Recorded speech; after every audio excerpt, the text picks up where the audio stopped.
What's that?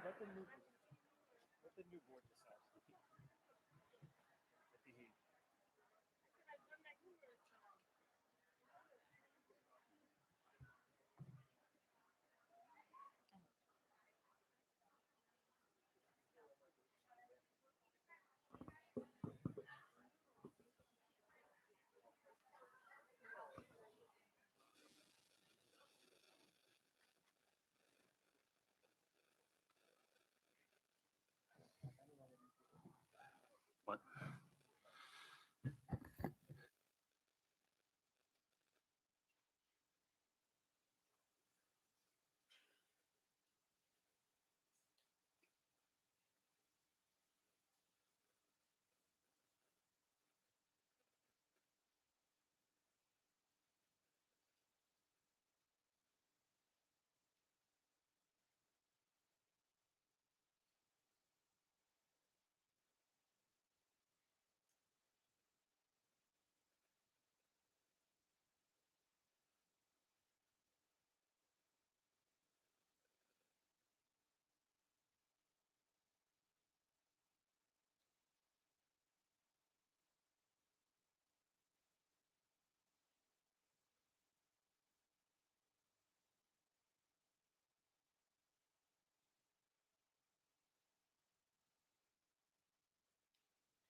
Good evening, everyone. Can I have a motion and a second to re-enter public session? Motion by Jimmy, second by Bill. All in favor? Opposed? Motion is carried.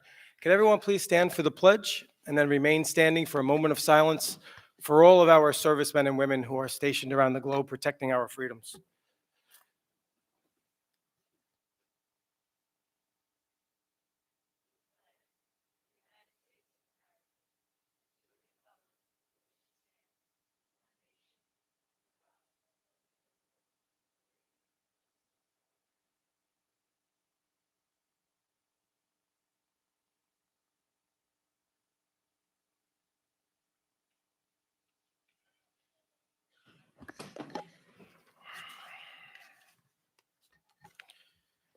We're going to take one item out of order, number 7, action item, letter A, resignation of board trustee. If I could make a statement. Sure. Thank you very much. Last week, there was an incident at East High School that involved a board trustee. That incident is being investigated, is under investigation, is being taken incredibly seriously, and has resulted in an action today. Can I have a motion to approve? Motion by Jim, seconded by Sarah. All in favor? Opposed? Motion is carried.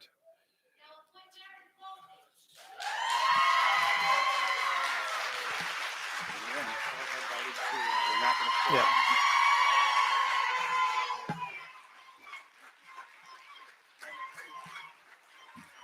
Guys, just 1 second.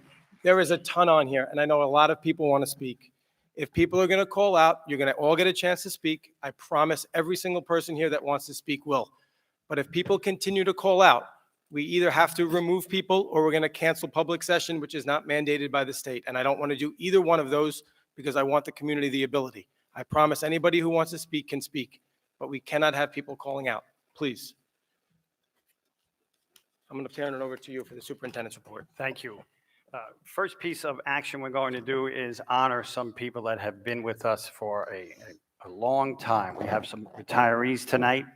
Ms. Prinzabali, you're going to help with that, and Ms. Kristen Capolitan, our personnel assistant superintendent. We thank our folks for their incredible service to the Sachem community for many years. Thank you all for joining us this evening, both in person and remotely. We're really excited to honor some fabulous employees who have been with us over many years in lots of different capacities.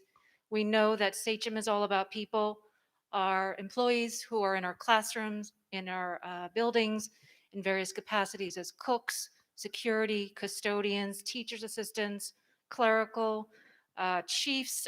There are so many different positions that are out there here today that we're going to be recognizing, and more importantly, the folks who are in those positions. For those of you who are here as family members or friends, we'd like to thank you for sharing your family members with us because we do consider our employees our families. So thank you for having the ability to support them during the time that they have supported our students and one another over the years. We're going to call up anyone who is here. If I could ask you to just come on up to the front. If you're not here, we'll just share some additional things remotely, and we'll have a certificate to share. Paula Attard Lois. So Paula retired one of 3 clericals in my office this past summer for 42 years. She worked in the clerical capacity in personnel. She first started in a clerical capacity as a high school North student where she met the love of her life and who she married. And then she came on board with us to work and make sure behind the scenes that we had staff and folks in motion to make sure we have everything we need in our classrooms as we move on. So she's sorely missed and greatly appreciated.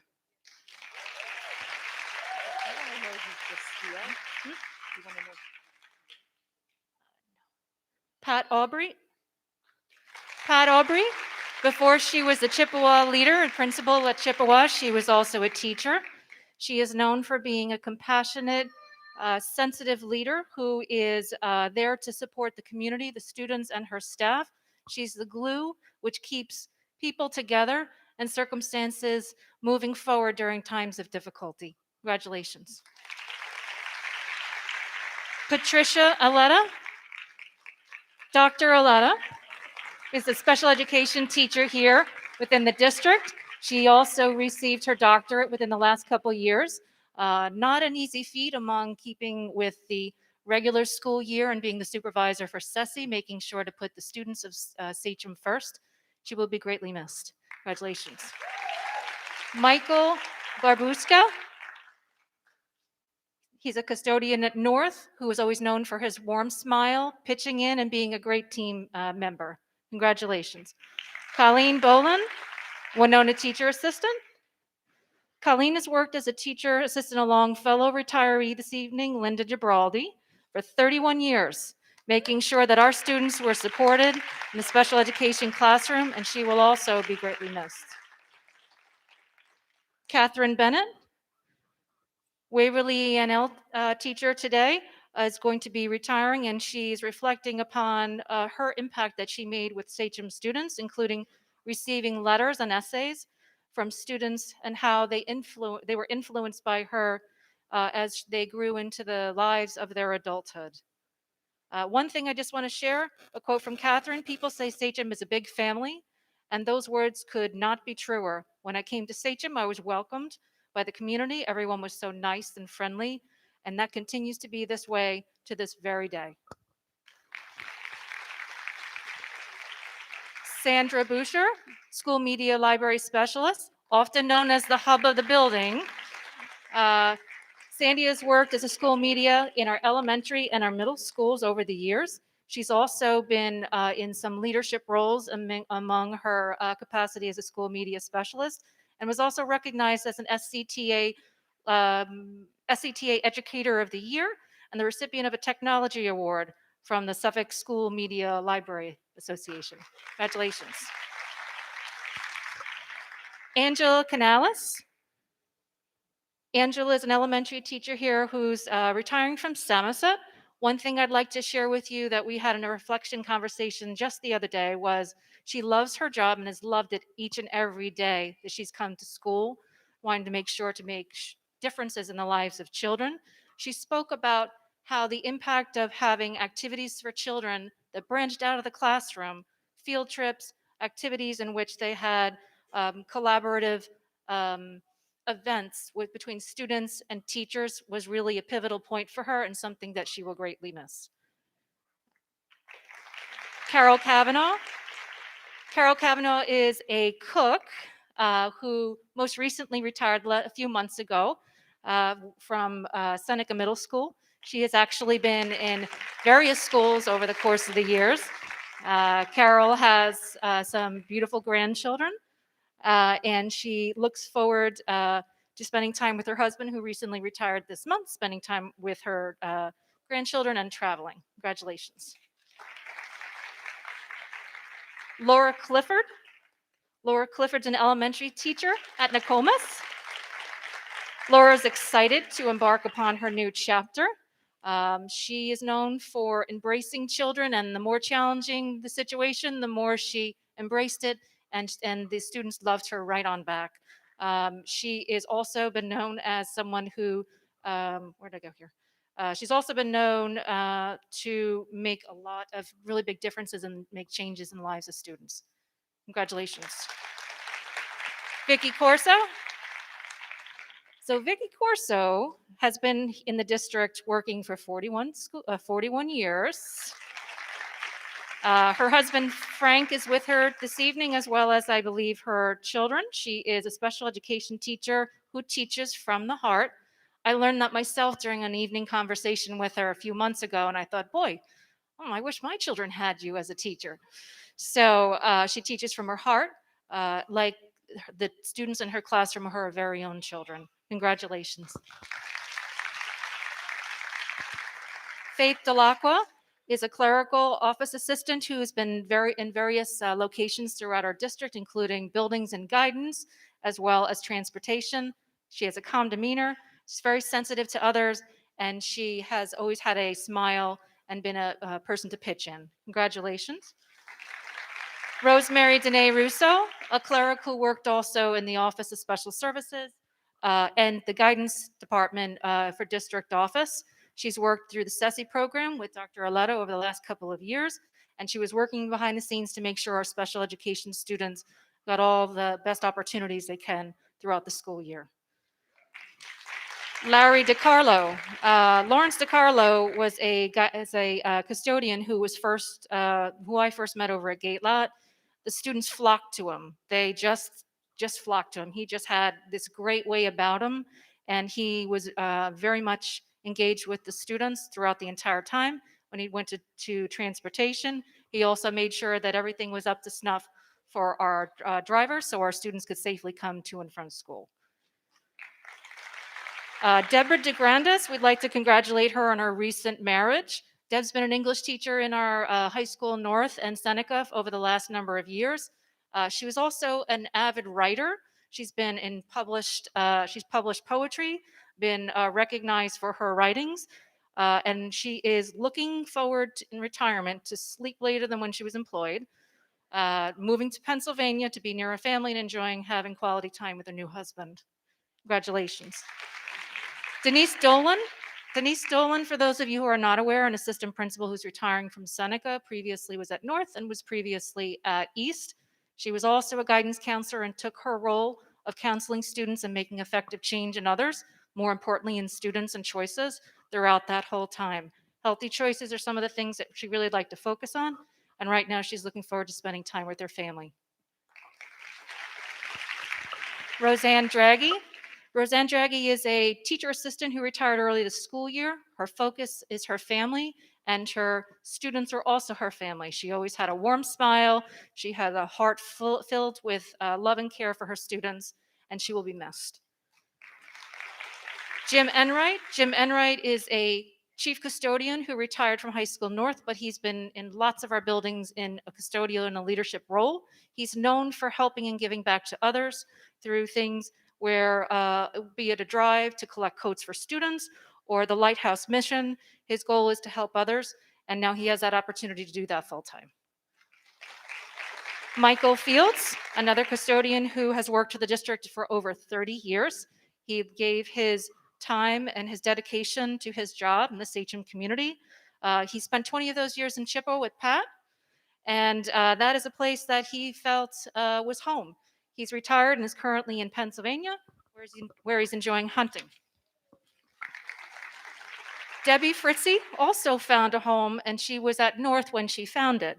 Debbie's been at North as a senior office assistant in the guidance office. She also was in North doing some other work previously um, in another capacity as a clerical. And the part that she loved most was a different activity and something new from students each and every day. Jill Gallagher, Cayuga elementary teacher. She has been noted for her leadership in her kindergarten teaching role. She is looking forward to her son's wedding in July and spending more time with her son and her future daughter-in-law and husband, and picking up and going at her own leisure.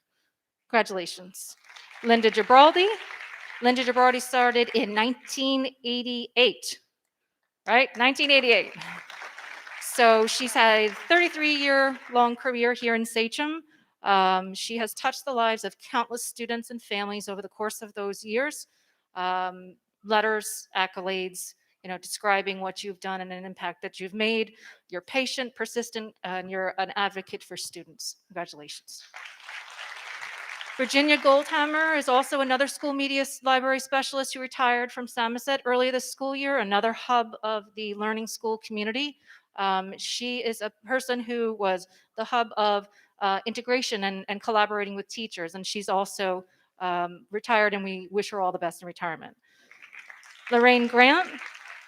Lorraine was a science teacher at Sagamore, and she was also in South and many various buildings over the course of the years, so she's seen what it is to be around our halls.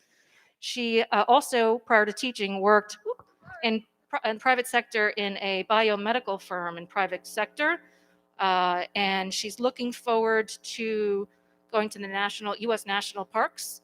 Yes, beautiful. And ultimately, perhaps retiring in Texas. Okay, congratulations. Lori Graziano. Lori Graziano is a special education teacher at North. She's been there for 22 years. She also was actively involved as an SCTA representative. She was also involved actively in the Pink Night Out for SCTA. And she's been involved in the Sachem professional development and teaching at Stony Brook University, which is what she intends to do into retirement. Congratulations. Donna Grieve, elementary teacher from Merrimack. Come on up, Donna. Donna's known for being a nurturing and innovative fourth grade teacher. She's mentored new teachers over the course of the years. She's also been involved in helping kids with the recycling program at Merrimack and the leadership program. And she also was involved in the Merrimack's talent show fundraiser. So you will certainly be missed within your community as well as in the classroom. Congratulations. Diane Gucciardo, speech teacher. Diane is retiring from Nokomis. She is one of those speech teachers, who's been known to step right in, no matter how challenging the situation is, and trying to find some ways to also have fun and have a fun laugh at an opportunity to enjoy your work as you've been moving along and make the difference in the lives of children. Congratulations. Scott Hoffer. Scott Hoffer is retiring from Sachem East in ENL, and he's been in ENL for most of his career and has been known as a person who has loved to help students to learn over the course of the years. He's enthusiastic, he embraces his students, and he has also been known as a leader within his own areas for ENL. And the East administration shared Scott was meant for teaching and brings positivity to the world each and every day. Congratulations. Jean Calera. She's a cook retiring from East. Can you imagine cooking at East High School and all the meals to make sure our staff and our students are taken care of. That's one big job. So Jean Cleric has been with the district for 23 and a half years, making sure that our students and our staff are prepared for and able to be focusing in the classroom where their learning can occur. She's joining her husband, who retired last year, and planning renovations and relaxing in the sun. Congratulations. Teaching assistant Julianne Leonard is retiring from High School East. Her professionalism is unmatched, and the dedication to her students is well known, and she's been highly valued. She's also someone who can be depended upon throughout the years, no matter what. Congratulations. Lou Ludney. Lou Ludney has been in various custodial positions in our buildings over the course of the years. He's also been an advocate for ensuring to be involved in the firehouse and giving back to his community. He's also a resident of the district who found his professional career within the confines of his community. Congratulations, Lou. Liz Manning. Liz Manning is an office assistant who, if you called over to East or you called over to Winona over the years, you would hear this bright, cheery, accommodating, smiley face. Even if you didn't see her face, you would know she's just that kind of person. She is thoughtful, calm, and nurturing, and she will be missed in retirement. Christine Marino. Christine Marino is a reading teacher who's currently retiring from Hiawatha. In addition to her reading work, she was also an elementary teacher over the years. And previous to going into education, she also had her own business career. She is now looking forward to fulfilling her dream as a foodie and getting some training and to become a person who's certified in integrative nutrition health coach. So congratulations to her. Susan Marone, a science teacher who began her career at Seneca Middle School in 1977, is retiring from Seneca in that role. She's known for her super organizational skills, and she's considered the voice of reason over there. That's what I'm told. Anyone who knows her, I'm sure, is shaking their head right now. The Seneca School community benefited greatly from her contributions over the years to the National Junior Honor Society, Frost Valley, and also a science department chairperson in leadership. She's a classy lady, and she's a good friend, and we missed at Seneca. Congratulations. Corinne McMahon. Corinne McMahon, I learned something new about her while I was going through this process. She's a science teacher over at High School North, but she started off as a kindergarten teacher. So that's quite the gamut between secondary, where she's taught AP through all of the courses that she's come through, and also had that elementary experience. She was also a SCTA leadership building rep, a class advisor, the Honor Society advisor, and she was also spearheading the Long Island Challenge Championship, which is when we were the winners of the News 12 Long Island Championship in 2009. That was no small feat. Congratulations. Maria Messina retired early this school year. For those of you who worked with Maria Messina, you would know that her passion was for her students. Many a night when I was an AP at North, she would come in at night and say, how can I reach these students? What can I do? She retired knowing that she loved to make a difference in students' lives each and every day, which is exactly what we would want our educators or anyone to be happy with. Congratulations. Also from North, Peggy Micheletti is a teacher assistant. One quote that I want to mention that she said was, it will be interesting to see what lies ahead as I enter a new phase of my life. And while I was at my job to aid in teaching students, it was the students themselves who taught me. I've always been amazed at how much can be learned by listening and observing these wonderful young adults. Congratulations. Dawn Nealon from Linwood. Dawn Nealon has been a special education teacher in Linwood for 35 years.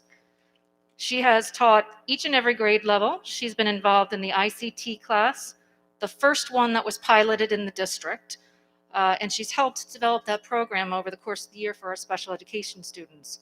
She is well supported by her colleagues and her SCTA reps over the course of the years. She also went for 32 years without taking a sick day, right? Congratulations on that. She is looking forward to staying up past 8:30 on a weeknight and getting back into thousands of knitting projects. Congratulations. Mary Beth Olson. Mary Beth Olson joins us, retiring also from Linwood. She has dedicated her career to education. She also worked in Maryland and the New York City schools, Smithtown too. And you were in, well, quite a few schools over the course of Long Island. So you have been in the middle school, you've been in the elementary schools over the course of years, and you are looking, what is described for Mary Beth, I think is also important is, let's see here. I don't know if there's a teacher out there that hasn't benefited from the relationships developed while in the throes of our own families and taking care of our own children and the children entrusted to us each day. It's absolutely remarkable. I think the one thing I'm most grateful for is the fact that I still absolutely love my job. My years at Chippewa, Grundy, Somerset have been so fulfilling, and I'm lucky to have been having my career in education. Congratulations. Lorraine Pace. Lorraine Pace was a clerical who also retired this summer from the personnel office. For those of you who are employees who ever had to take a family medical leave or had to deal with a challenging medical issue and how to navigate that, she was the voice behind the phone. Patient, nurturing, always trying to become a problem solver. She's enjoying her time with her family and a slower pace of life. Congratulations. Mary Pepe. Mary Pepe is retiring from North in the business department. She's a Sachem grad who turned that passion for Sachem into the classroom as a business teacher for the last 21 years. She worked in a job sharing position. She also, in her earlier years, raised her own family and then went back into the Business Honor Society. She was the person behind the North Thanksgiving Feast. That's a big celebration for any of you who know what that is. To covet over the course of the North culture. So she will certainly be missed over the course of the years, and congratulations. Roseanne Poggio, also another clerical from the personnel office. She was calm, patient, the best handwriting I've ever seen, and an amazing organizer. No one could beat that from what I've seen, and she's also a kind-hearted soul, making sure that we had folks in place behind the scenes. Congratulations. Now, Larry Pollock. Some of you may recognize that name. Larry Pollock retired just at the start of the school year with 49 years. Yeah, 49 years as a music teacher. Well, he's not finished. He's still teaching music and piano outside of school, but if you've ever been to the concerts at Seneca, where he's put on his own songs that he's written with the students, you may have seen him, your parents may have seen him. He is certainly someone who was right there, making sure that Sachem was going strong and students were learning and having fun in music. Congratulations. Abby Prezolozzi, also from Cayuga, an office assistant. She spent some time working in the North Music and Arts program before she went into being an office assistant over with Mr. Wells at Cayuga. She has a great sense of humor, nice smile, and she has excellent organizational skills. Congratulations. Kathy Rafferty, I saw her come in a little earlier. Kathy Rafferty began her career in Sachem as an intern in '84 and was lucky to land a full-time position as a social worker. Kathy's also retiring from Linwood. She was one of the original committee members and continued on the EAP committee to help the betterment of the Sachem community and employees to have a voice. She is looking forward to take time to be with her parents, her family, and to just adjust to retirement and spend some time with her with Brody. With Brody, with her here dog. Not sure if is that your dog? Okay.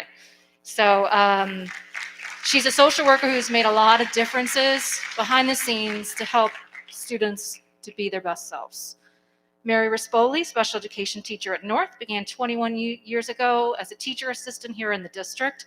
She also taught Wilson reading, and she was an admissions counselor.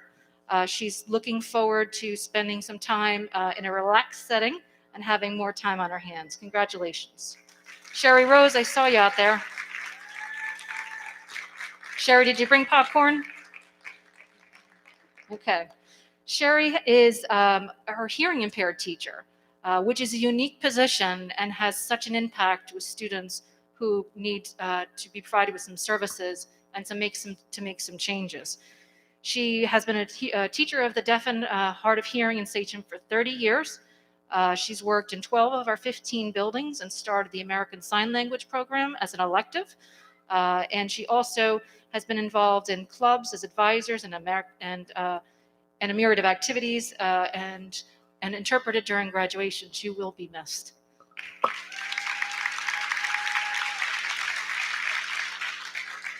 John Ruggiero, custodian at Hiawatha. So John is a We Are Sachem type of person. He, seems a little gruff on the outside, but he has a heart of gold, and he will do anything for anyone, any of the teachers, any of the students, any of the community members as you go through it. He has a heart of gold. He will be missed, and we wish him nothing but the best. Eva Sanzone, another social worker. Throughout the years, and she retired from Seneca. She made a significant difference in the lives of our students, their families, and staff members over the course of the years. She has spent time in private practice and has an opportunity to, she wants to enjoy travel, relax, and devote times with her children. Thank you. Carla Santucci is retiring from Samoset as an English teacher. Thank you for all the impact that you've made with our students over the years. She is looking forward to not waking up at 5 o'clock in the morning and taking many long walks and yoga. Congratulations. Catherine Chivas, Chippewa reading teacher, is retiring from our reading department. She has encouraged and supported struggling readers for over 20 years, and her retirement looks good for her, as she enjoys skiing, traveling, and most of all, spending time with her beautiful grandson. Congratulations. Another cook, we have Ella Sikorsky. She has been over at Sagamore, another secondary building with lots going on for middle schoolers who are constantly growing, right? Middle school is a tough time sometimes, so you need to make sure you have food in your belly. She's been in the district for 20 years. She retired as a cook manager, and she misses that position. She did move to Virginia, and she's looking forward to spending time with her husband. Congratulations. Sandra Spinelli, another cook, 25 years at Hiawatha. That's a long time.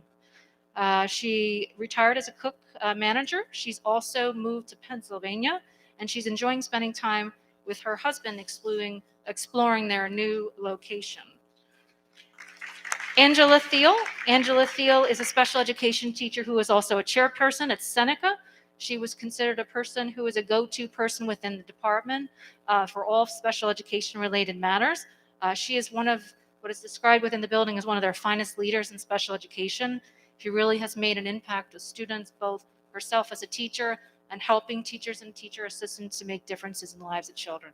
Congratulations. Anthony Varajo, social studies teacher, also a chairperson within the department and considered a really wonderful leader. I have heard from East leadership that he believes that he needs Starbucks coffee every day, and he needs to learn and keep his charisma moving. If they could bottle up that energy and that essence about him, they would, and share that with each and every teacher. Congratulations. Carla Wozniak has retired a little earlier this school year. She was a health teacher. We did recognize her earlier in the school year. She's moved on to do some additional certifications for nutrition and to help folks to make lifelong healthy choices. Congratulations. Another cook, Merrimack, 26 years as a cook manager. We have Andrea Worth, who is enjoying spending time with her family, especially her grandchildren. She also takes care of making sure that our little ones have full bellies so they can focus in on school. Congratulations. Loretta Woods, elementary teacher at Cayuga. She's been a fixture in elementary school for Cayuga, not only as a parent with her own children, as a PTA parent, and also as an educator for nearly 20 years. The impact Loretta has made on her students and colleagues is immeasurable, and she was greatly missed. Last, but certainly not least, and thank you for all focusing on the important focus of our retirees here in person and out, virtually. We have Jim Zano. Jim Zano is a psychologist who's retiring from Samoset Middle School as a psychologist. A quote from Jim says, I am not the first to say that, but I will miss the people of Sachem the most. When you hear people talk about Sachem, they say it's a big family. These words could not be truer. We thank each and every one of you for being a part of our family. We thank you for sharing our employees as a family, and we look forward to great things and hearing and seeing you again. Congratulations to you all.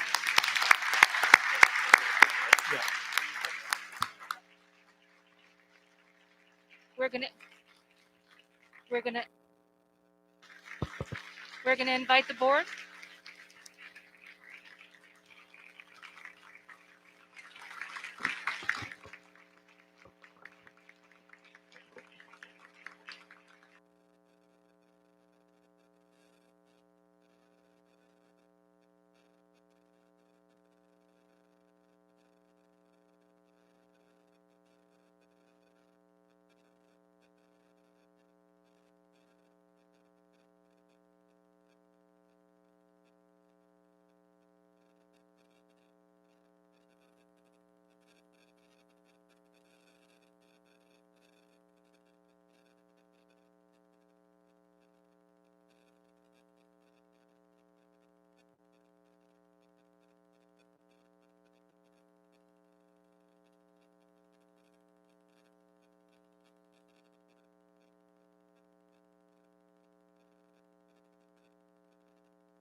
Ms. Capel-Eden, thank you so much. Families, thank you so much. Please stay in touch.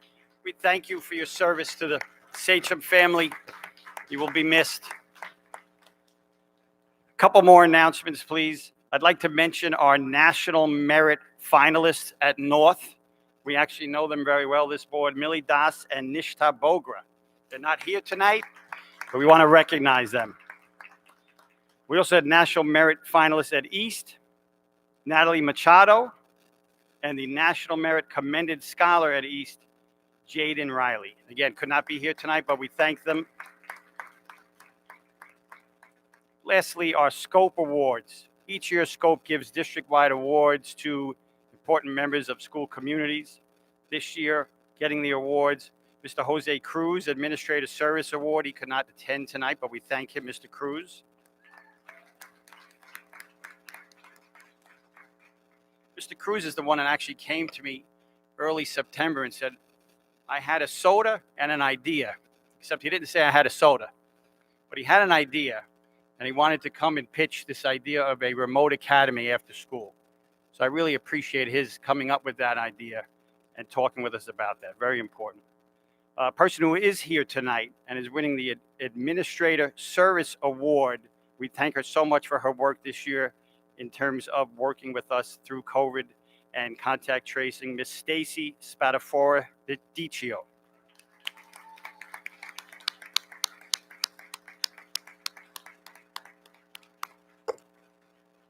Stacy, thank you so much.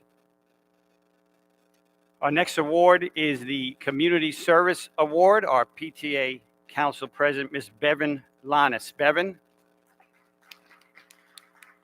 is one of the first people I met here in Sachem Schools. She was a constant resource for me. I thank her so much and for helping me keep a pulse on parents and needs and concerns. Thank you so much from the bottom of my heart.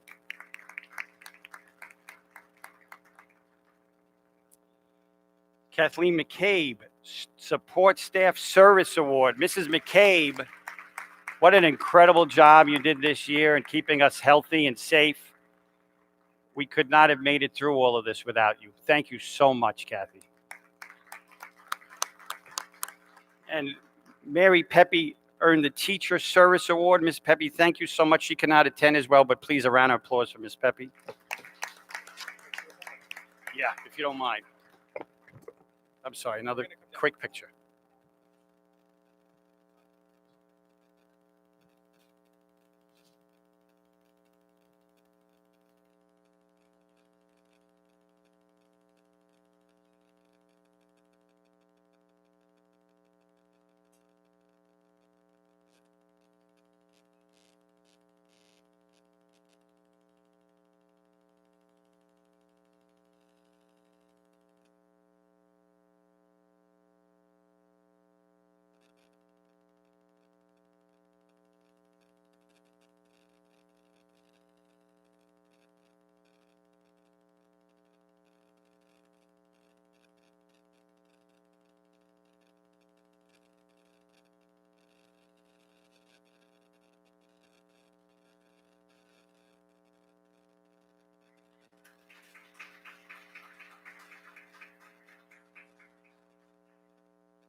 Thank you very much.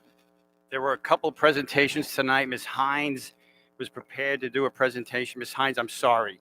I'm going to ask that we hold off on that. There are a lot of speakers here tonight. We want to get to that. That's it. All I'm right, done. Ms. Hines, Yes, thank you done. unless you object, Ms. Hines. I object. No. Thank you very much, Ms. Hines. I appreciate it. There is a presentation, report, great deal of information about summer and fall extended day and extended school year. We'll put that on the website, Ms. Hines. Yes, we will. And there will Okay. be a feedback form as well, and as well as a survey. Yes, we're going to have a Zoom meeting, I believe, right, for parents? Yes, this is about our ESSER funds and what we're doing for before and after care come the fall as well, and some suggestions that we'd like some feedback on. There will be a Zoom that you can join us on and or fill out a feedback form. Thank you very much. And then I'm going to ask Ms. Trombetta to give us a real truncated version on pre-K. I know that's very timely. Sure. We're excited that our UPK lottery was drawn on Monday. We will be having 110 half-day spots at Seneca, and 110 was all the people that put in for the half-day spots, so everyone that requested that will be getting that. And we will be having 310 full-day positions that will be paid. If we had 385 people put in for that, so the remainder of the people that did not get in the lottery for the UPK will also have the opportunity to pay to attend the UPK. So we will be able to accommodate all families that are requesting to attend the UPK programs within our school district. Ms. Trombetta, fantastic news. Thank you so much. I know you did a great deal of work on that. It really exploded this year with the addition of federal funds, state funds, and you're accommodating all those folks. I really appreciate it. And we have space. We have the rooms. Yes, we're going to be utilizing all elementary schools for that. Okay. Thank you very much. So going to conclude my remarks with one more statement, if you don't mind. I know a great many people are here tonight to talk about security in our schools. I have said it many times. I will say it again. Safety and security of our students and staff is the most important thing we can provide. If kids do not feel safe in their schools, if staff does not feel safe in their schools, we cannot provide the education that we need to. So it is imperative to me that we have safe and secure schools. I want you to know that after last week, there was an incident at East School, the very next day I started my day there. I walked the halls with security. I walked the halls with the principal. I met and spoke with the head of our security. We added additional security at that school for the rest of this year, which ended today, as a matter of fact, the regular school year. We looked at our resources and looked at our protocols. We wanted to make sure that those are all in place. I give you my word, safety and security is of primary concern to me, will always be at the top of my list.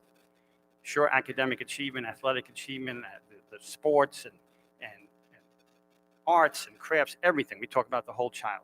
Safety and security is right there. It's important to me. I know a lot of you will probably come up and speak to that tonight, but I wanted you to know, and rest assured, that is not something that gets past me, or not something that we talk about every single day. Thank you. Thank you.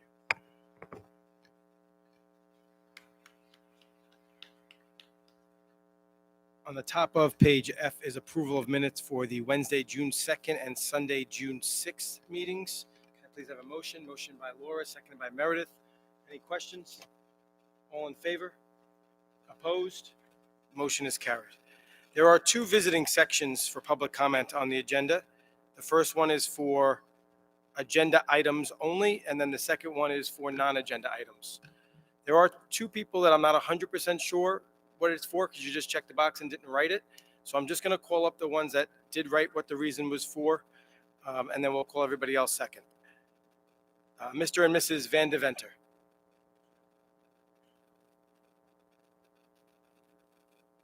Just a reminder as they're walking up, everyone will have 3 minutes to speak. It is public comment. It's not much of a Q&A. We're going to ask everyone to please respect the 3-minute time limit so that everyone can get a chance to speak.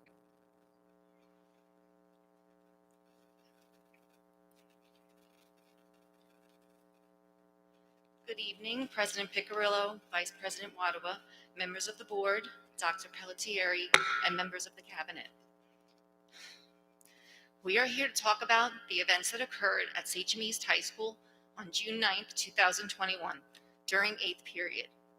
Our 14-year-old daughter was confronted by an intruder, a man who bypassed security, who used his then power and position as a trustee on our Board of Education to unlawfully enter a school building, to enter an auditorium full of children, and to proceed to verbally attack by screaming and cursing at several staff members and a 14-year-old girl.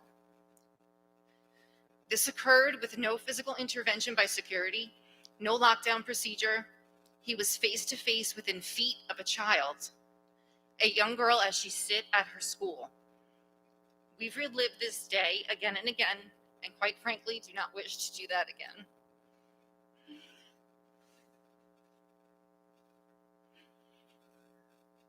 However, the what could have beens still keep us up at night. We appreciate the right thing was done as an end result. Nobody, no matter who you are, is above the rules, above keeping our kids safe. We have so many points, there are so many mistakes that happened that day that we hope we can all learn from here. And thank you for addressing it the way you did this evening. We are not people who want to be in the spotlight. We never asked for the magnitude of attention that this has received. It has not come from us. After speaking with the Suffolk County Police, we chose to not press charges against Mr. Mancaruso. We chose to not return the phone calls from News 12. Because the truth doesn't need to be shouted out, sometimes the truth is whispered. We're not about that. Our only concern is the safety of our children and all of your children as we move forward. We truly appreciate the support that we've received from Sachem East administration, our superintendent, and thank everyone involved, including the board, for responding the way that they did. We applaud those kids that went home to their families that day and told them about what happened. Good for them for knowing that this is unacceptable behavior. It's also very difficult to deny what was captured on video that day. And to other parents who made their concerns known, because we all need to be in this together. It takes a village, right? We have expressed our concerns moving forward regarding security and board policies, and we will make sure those concerns get in the right hands. We cannot fail to mention this last note. What happens between children is just that. He said, she said, between children.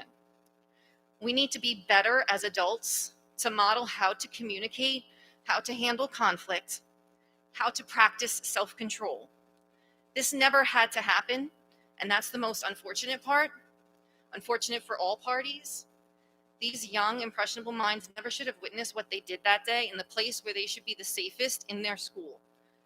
Our child should never have to have experienced what she did, who we left hysterical as we left the house this evening. We are not my kid parents. We would have been more than willing to sit down as adults and discuss any matter that could have occurred. And this was in response to one single isolated accusation, which has proven to have no credibility. I'm sorry, thank you. I'm almost finished. There's a We never 3-minute wish to time be limit. here speaking to our entire community tonight, but we are. So we just say from this day forward, I would certainly hope our policies and procedures are looked at closely so this never happens again. Number one goal on the Board of Education website is provide safe and secure schools. And I certainly hope we can get to a place where our family and everyone in our community can feel that we are achieving that goal once again. Thank you for your time. Thank you.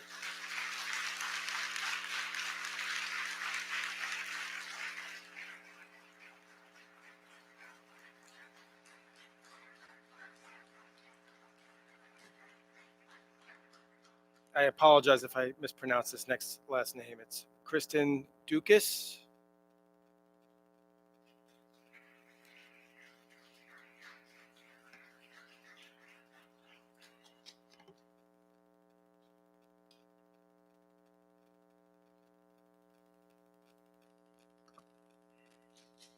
Hello, everyone. I'm a mother of a kindergartner and a 3-year-old who will eventually be attending St. John. I'm here to support Meredith for the open seat on the board. I'm going to be honest. When I saw the voting results posted and found out that she lost, I immediately started crying. I cried to my husband and my mother that with her gone, I am fearful for the future of our children. I don't know Meredith personally, but what I do know from watching her at these meetings is that she has made a huge impact on not only myself, but many other parents as well.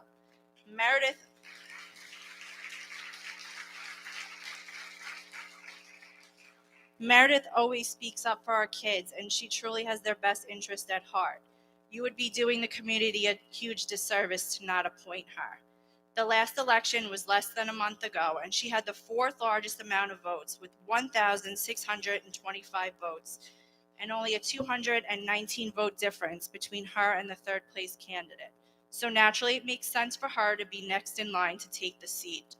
To seat someone that only the board approves of looks as though you are undermining the voting process that took place and sends a clear message that you each have your own agenda that are not the public's best interests.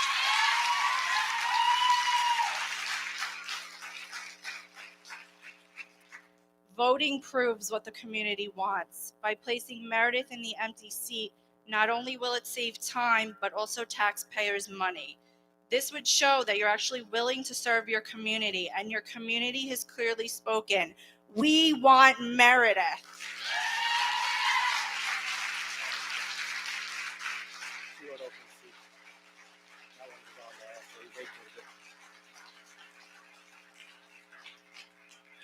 All right, we're going to quickly go through the rest of the agenda. It should only take a couple minutes, and then everybody else will have the chance to speak. Number 3 on the bottom of page 2 is business items, consent agenda A through F. Can I please have a motion? Motion by Laura, second by Bill. Any questions? All in favor? Opposed? Motion is carried. On the bottom of page 4, personnel teachers, consent agenda A through R.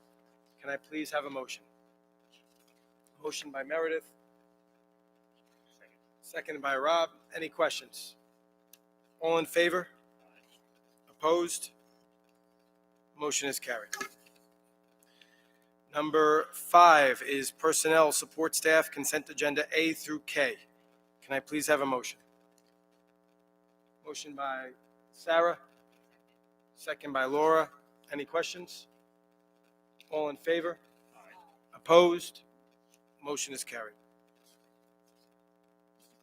Mr. Caparella? Please. Today in our audience, we do have a few folks who are just approved for tenure track positions, probationary positions. We'd like to just ask them to rise and say thank you very much for being a part of our extensive interview process. We look forward to having you join us in the upcoming school year. Congratulations. I don't know. Contracts.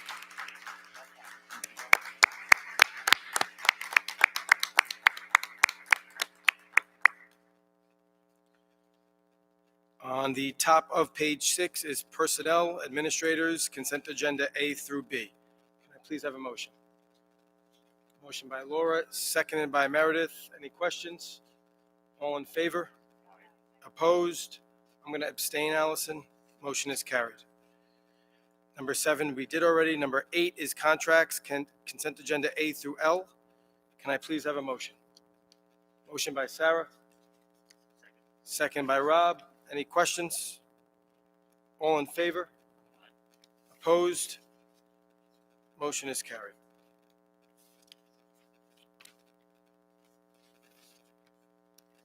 Number 9 is Donations, Consent Agenda A through C. Can I please have a motion? Motion by Laura, seconded by Meredith. Any questions? All in favor? Opposed? Motion is carried. Number 10 is Committee on Special Education, Consent Agenda A through B. Can I please have a motion? Motion by Rob, seconded by Laura. Any questions? All in favor? Opposed? Motion is carried. Number 11 is Monthly Reports. Has anybody met since our last board meeting? No? Okay. This is the second. Can I jump in for 1 second? Sure you can. Tonight, we approved an MOA with our nurses, who were literally, along with our teachers, our nurses this year, superheroes this year. I don't know if we have any of our nurses here tonight. I just want to thank you. Thank you. And thank you for working, Mr. O'Keefe, and the organization and your group to come to an agreement. Thank you so much. And again, thank you for all you did. Thank you.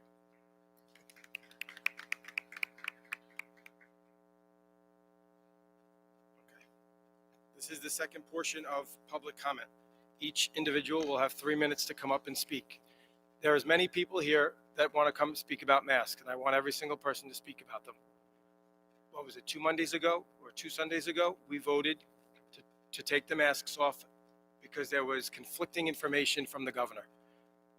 That quickly ended on Monday when we got clear information and threats of closing down in-person education, taking away certifications, fining the school, and whatever else they're able to do.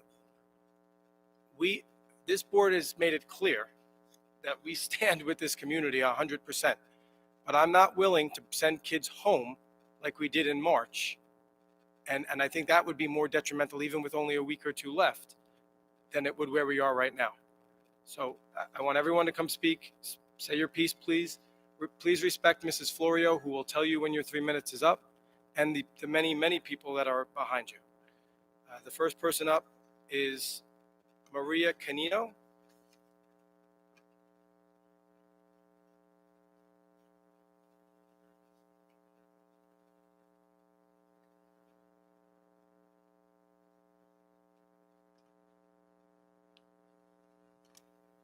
Hi, I'm here to speak on the mask mandates. For over 15 months, we have all made changes to our normal social distancing, or more like social alienation, endless mask wearing, excessive hand washing, sterilizing our environment, isolation, and lockdowns. This new normal came with its own devastations: depression, increased suicides, substance abuse, domestic violence, despair, hopelessness, loss of jobs and homes. The rules and mandates that we are faced to follow have been put in place by a tyrant and bully of a governor. Cuomo's restrictions on others that he Cuomo places restrictions on others that he himself does not follow. His mandates are harsh and nonsensical. They do not provide any medical scientific evidence that they prevent transmission of the virus. There is no evidence that children are spreaders or carriers of the virus. Cuomo wants you to believe that his mandates are law. The truth is, mandates are not law. A law is backed by a penal code. A penal code is a document that contains offenses and penalties for those that violate those offenses. There is no penal law for noncompliance of mask wearing, social distances, lockdowns, and forced vaccinations. Therefore, mandates are not law and not legally enforceable. Restrictions were lifted everywhere with 100% capacity in place. Deaths of infections are practically non-existent, and immunity to the virus has risen, making transmission and infection no longer a threat. So why are our children still being muzzled with a face diaper? What is Cuomo's agenda? Is it power and control? What is the Board of Ed's agenda? Funding? Sachem School District and Board of Ed needs to put the well-being of our children that have been entrusted to them, not handed over to them, front and center. They need to call out Cuomo on his agenda and hold him accountable for the chaos he's causing. They need to stop pandering and cowering to his insane rules and mandates. He is destroying the growth, health, and education of our children. For those of you in the educational field and the Board of Ed that agree with and enforce Cuomo's agenda, you need to reject the kickbacks and funding provided for carrying out his agenda and mandates. It is not about your financial benefit, nor should you benefit at the expense of our children's well-being and future. Today, Cuomo forces mask mandates. Tomorrow, he will be forcing our children to be vaccinated and indoctrinated. Enough is enough. Time to take back our freedom, to breathe air uninstructed by a face diaper, to make decisions, to have choices regarding our children's mental and physical well-being. Time for Sachem School District and Board of Ed to get on board to stop this insanity. Stop putting fear in our children concerning masks. Stop shaming our children. Stop indoctrinating our children. Lastly, let's put shame on those in the educational system who choose to accept and enforce these mandates placed on our children that infringe on their rights and their health. This Ma'am, needs to stop. That is 3 minutes. Thank you.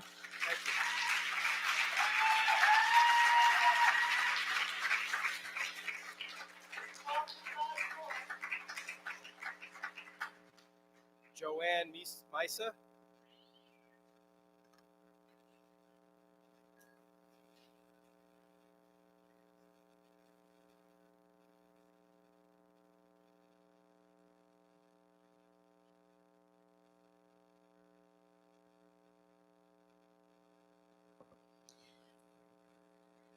Good evening.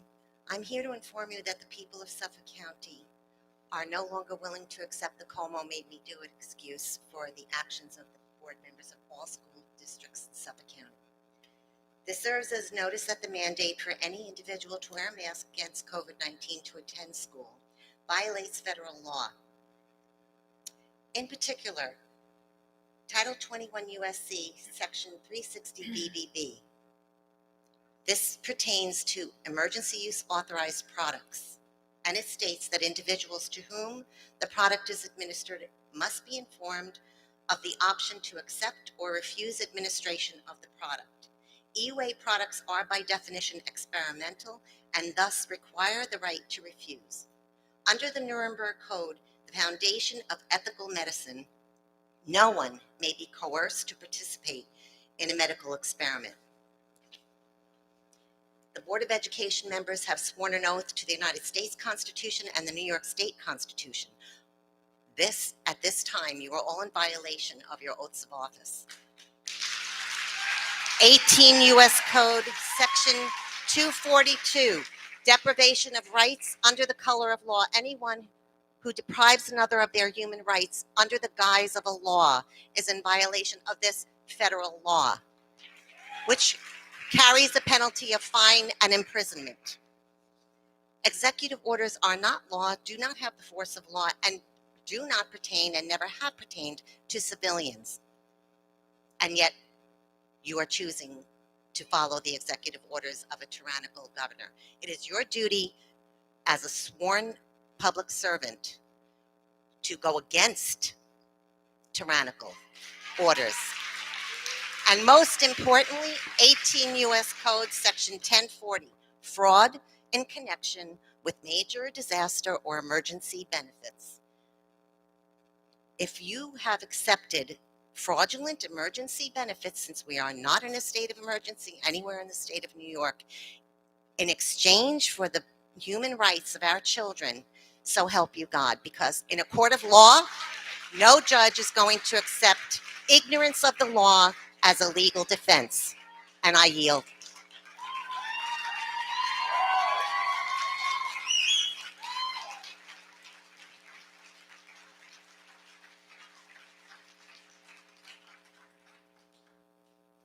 Emma Amarada.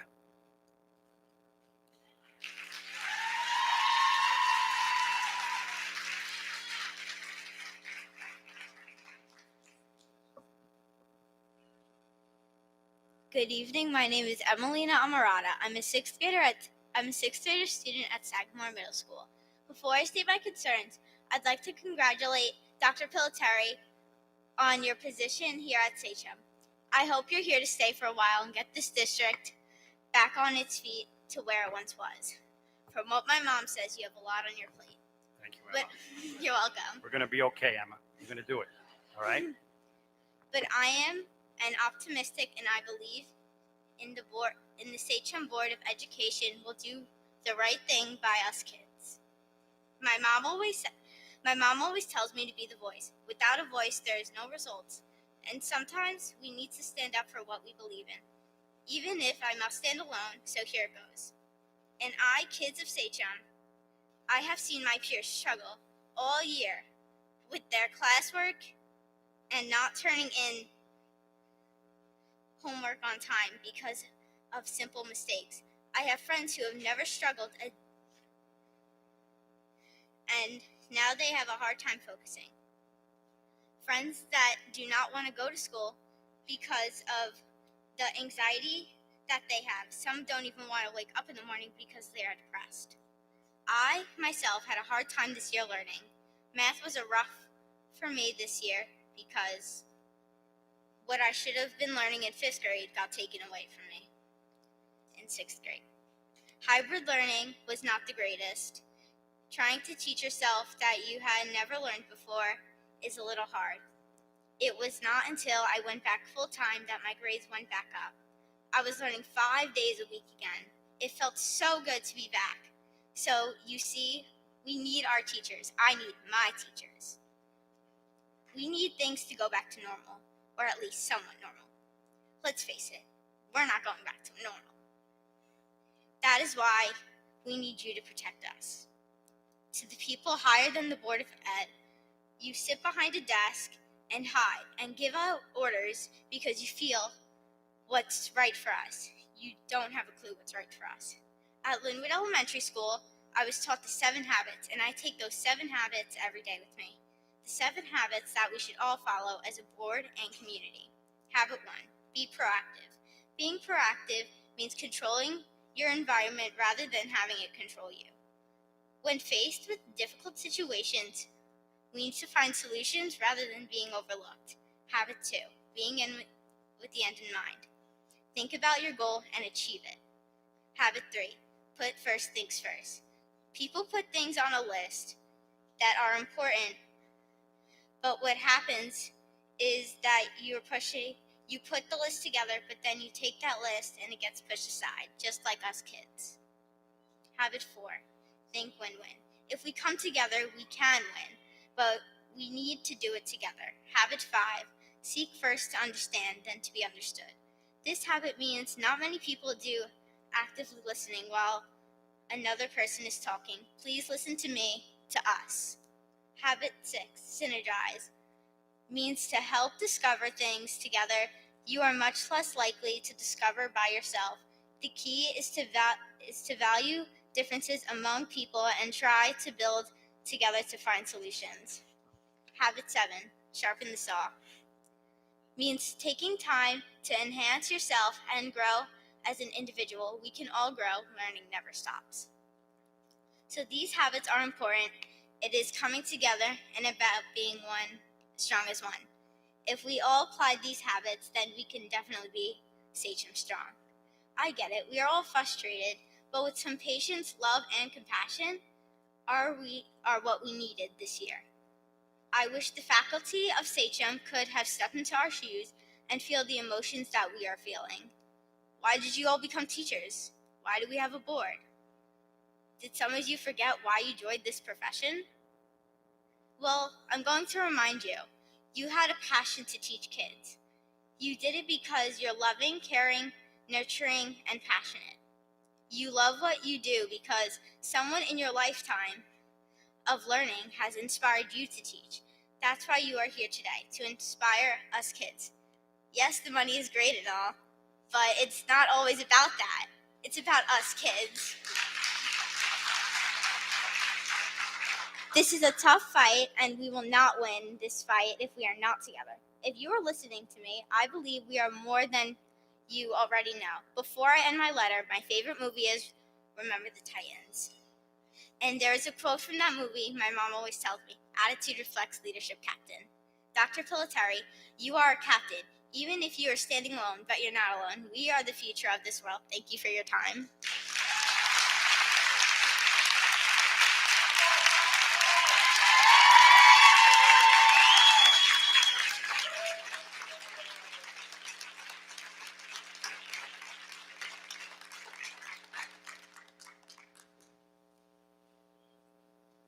You let us know and we'll come campaign for you. Great job. Mr. Kelton. Sorry, James Kelton.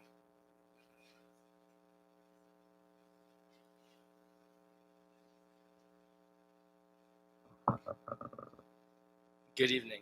I wanted to speak tonight to tell you a bit about myself as a student and my feelings about this school year. I started out a private school student at the Laurel Hill School. I've been a student here at Sachem for a couple of years. I'm 15 years old and in 9th grade. I came to Sachem because Laurel Hill lacked competitive sports and I'm a huge athlete playing travel sports outside of school. My main sport is lacrosse and my second sport is wrestling. I never played lacrosse at the middle school level as Sachem had me playing JV lacrosse in 7th grade and varsity in 8th. I wrestled in 7th grade at Sagamore and went undefeated, and in 8th grade I was brought up to JV wrestling. I did not wrestle this year because of the testing mandate at the time. I am an honors student taking honors classes where I excel. In 8th grade I was inducted into the National Junior Honor Society and gave a speech about character in front of a full auditorium. I myself have good character and I am a quiet leader amongst my peers. I used to enjoy coming to school to learn and to socialize and never wanted to miss school. I took a lot of pride in my grades and put a lot of pressure on myself to succeed and still do. My point is I feel I have a lot to contribute to Sachem. This year, however, I can tell you that I hated coming to school. The entire experience was unbearable at times. The distancing, the lack of being able to socialize, the masks, the shields, all of it. I constantly felt controlled. Dealing with the masks and shields was the absolute worst for me. The glare of the shields gave me headaches and eye strain, and it was tough to see the board sometimes, and yet that was something else I had to cope with. With being hearing impaired, I can tell you it was next to impossible at times to even hear my teachers, especially if it was a teacher who was soft-spoken or wore two masks. I want to be completely honest when I say I felt completely harassed and shamed by many teachers and staff in this building regarding the mask. Nobody cared or understood during pollen season or during my seasonal allergies or days where it was so severely hot. Daily, I was made to feel like I was a walking contagious sick person in this school. Mixed signals were the norm by adults. Staff who harassed me about my mask were seen maskless or having their own mask below their chins. Some teachers were more lenient about the mask than others were so extreme that I could feel their own personal fear being placed upon me. Many teachers don't offer mask breaks, even though they should, and some of mine didn't. If we wanted one, we had to ask for one, and it wasn't always easy, especially with the teacher who didn't want to entertain mask breaks because of their own personal fear. Their fear seemed to be more important than how I felt and the rights of the students.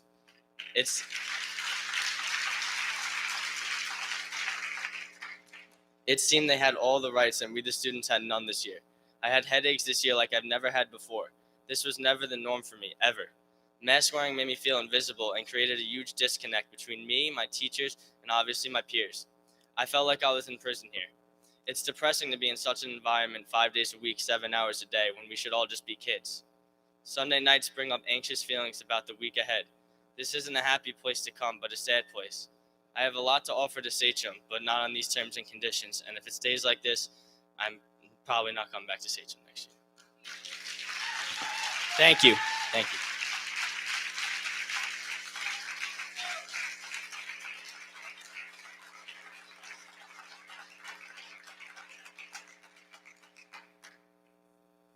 Deborah Kelton?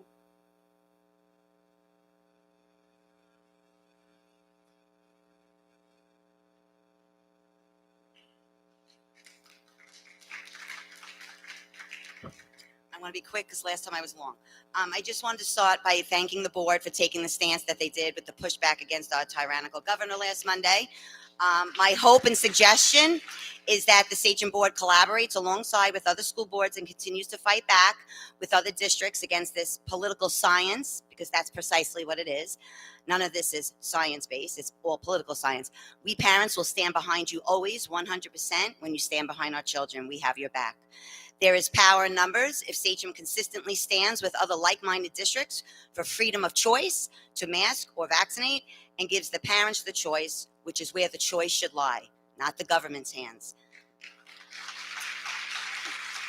Okay, it amazes me that 30 plus states have gotten rid of virus mandates altogether, mask mandates. They've made laws against anti-vax passports. They've taken away their governor's emergency powers, and all these 30 plus states did this without seeking out the permission of the CDC. Some schools have mask optional or no mask at all, and none of these states have seen increased deaths, increased cases. Hospitals haven't been overwhelmed. We really need to stand up to Cuomo. He himself on 5/17 said, I cannot force anyone to wear a mask. The government cannot force anyone to wear a mask. Yesterday on 6/15, Cuomo's reply to a reporter was he wasn't worried because he wasn't worried regarding the unvaxxed because he himself was vaxxed. So what the heck are these kids still being masked up for? Florida courts 2 or 3 days ago just ruled it was unconstitutional to force mask wearing on individuals. So this was a win for we the people. Okay. One other quick thing. We want the board to be a little bit more transparent with everything you do. If you, last board meeting, you say you've made calls, you send emails. We believe you. We want to see it though. We, the community, we want to know it. We want to see it. Post it to our social media. Let us hear about what you did on a Sunday or a Monday night in the form of an email or a robocall. We don't want to hear about it. All the stuff the positive stuff you're doing for our children just at a board meeting. We want to see the proof of what you're actively doing. We want to know what you're doing between board meetings. And one quick thing, if you do a survey from the parents, from the community, we want the results shared with us. For example, the percentages of who was for something versus the percentages of who was against something. Share the results with us.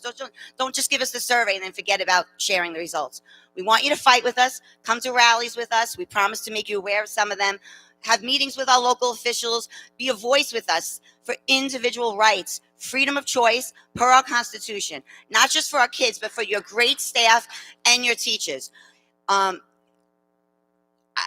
Everything else I want to say, everybody else said. I thank you for your time.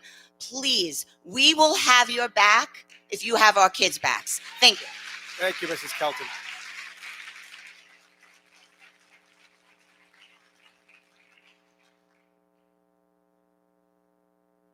Excuse me, Jessica Schreck.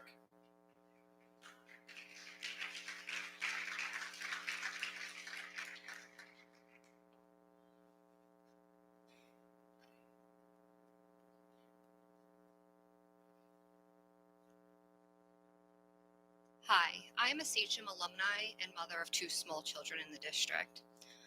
I do not envy the positions you have held for the past year and a half. As a mother and a healthcare worker, I have watched those in power with adoration and disgust. I have watched teachers, students, administrators navigate tremendous obstacles, and I applaud the Sachem community for that and their tenacity. However, unfortunately, that's not all I'm going to say. If I would be remiss if I did not respectfully address the board regarding my concerns. My beautiful, innocent daughters are not political fodder for bipartisan discord. I myself am very reasonable and pragmatic. I pride myself on making evidence-based decisions for myself and my family. Per all the data I've reviewed both locally, nationally, and internationally, children are not super spreaders of COVID. Children are not responsible for the public health, yet that they have been tasked with this regardless of its appropriateness. I have watched my daughter cry for an intrusive nasal swab in tears. My beautiful little red-headed Spitfire, who fears nothing and climbs trees, cry because she had to get a COVID swab and the person didn't do it right and she bled. I have watched illogical mandates be placed, debated, removed, directives given, then revoked, each with our children left in the dust. I know there is funding at stake, but at what cost? As protectors of our children, I implore you to advocate for our children for parental choice and of both vaccines and masks. Push back against the gross overreach of power is necessary as protectors of children and educators. It's my child, it's my choice. We need local control. Thank you. Thank you. That's all I have to say. I thank you for your time and your consideration, but as others have said, we need to stick together with other districts. Thank you.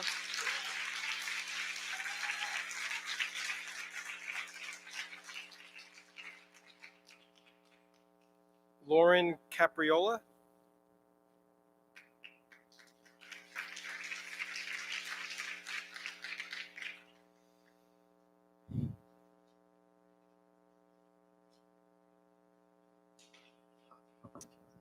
First of all, I want to thank the members of the Sachem community for affording our children the opportunity to engage in in-person learning for the majority of the school year. This is testament we all share when it comes to the well-being of our children. Second, I appreciate the board for being receptive enough to the opinions from the parents of the Sachem community. I feel that whenever the voices of all stakeholders are heard on an issue, the issue can be met and subsequently addressed with a better understanding of the concerned parties. The challenge that lies herein is that the largest stakeholder as it pertains to mask mandates, our children, have had no voice whatsoever the past year. Quite the opposite, as we have intentionally strapped a piece of damp cloth over their faces as we attempt to adhere to the fluctuating and ever-changing guidelines from our supposed elected leaders. The CDC, Governor Cuomo, the DOH, the New York State Ed Department have all given guidelines, then retracted them, then changed their wording and stance on the mask wearing, and it is confusing and anxiety-provoking to both parents and our children. At the onset of the COVID-19 pandemic, there was little known about the severity or infectivity of this pathogen, and as a result, people were willing to listen to any suggestion for protection, particularly when it came to our children. But we know more now. Here are some statistics. Of the 526,028 deaths in the United States involving COVID-19, as officially reported by the CDC, 238 children have been in children 17 and younger. That equals 0.04% of all COVID deaths in the US. The CDC conducted a study on children under 18 for anxiety and depression since the start of the pandemic and found that 1 in 4 had seriously considered suicide in the past 30 days. According to the Parent Resource Project, each day in our nation, there are an average of over 3,700 attempts by young people aged 9 to 12. If these percentages are additionally applied to grades 7 and 8, the numbers would be higher. We are inflicting lifelong mental damage to our children by causing undue angst every single day when they attend school, traditionally thought to be the safest place for our children. As a speech pathologist, I can speak from my education and extensive experience with young children that developmentally, children need to see the face of their peers to learn emotion, personal space, and social norms. This crucial skill set is not being learned when my child is constantly being reminded to pull your mask up over your nose throughout the day. So for a disease that has no impact on 99.96% of children, we are placing a physical constant reminder on their faces every single moment of every day that something is wrong.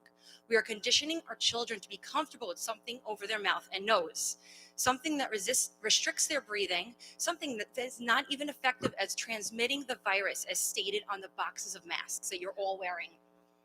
This pandemic is not our children's problem. We should not be sending the message to our children that if they refuse to wear a mask at school, they could kill their grandma. A few weeks ago, Governor Cuomo himself said, like you said, government can't tell you to wear a mask. I can't. I can say it, wear a mask. You say no. And what is the government going to do? Why is it okay that adults are allowed to have the power to exhibit civil disobedience and yet children are not?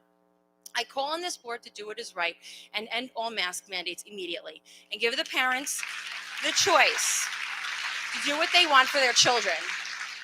You have the ability to demand the science behind Governor Cuomo and the CDC's mask restrictions for the least likely population to transmit or contract the COVID-19 virus. Why are other states like Florida, South Carolina, Texas allowed to do what they prefer without retaliation or punishment from governing agencies? Why are parents not allowed to choose what is best for their children? We've been told COVID-19 is dangerous. Well, this course of conduct is dangerous. It is irresponsible, it is reckless, and it is wrong to subject our children to being used as pawns in the political agenda of what we know is coming for next school year. It is going to come down to our children being forced to strap a mask across their face or being forced to get a jab in their arm. A shot that, by the way, the CDC is now having an emergency meeting on June 18th to discuss the reports of heart inflammation in children who have received that shot. On a side note, unrelated, on a side note, I find it absolutely horrifying that a grown man made his way past security measures to a class and then yelled at teenagers. I was even more outraged to hear it was one of your trustees. This demonstrated a blatant misuse of power. It's reckless and it scares me with the school shootings that have gone on around this country. I request that you consider reappointing Meredith Volpe to the Board of Ed. As the election was less than a month ago, she got the fourth largest amount of votes, and clearly the people of the district need her as a board member to stand up for our children's rights.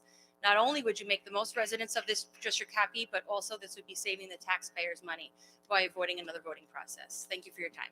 Thank you.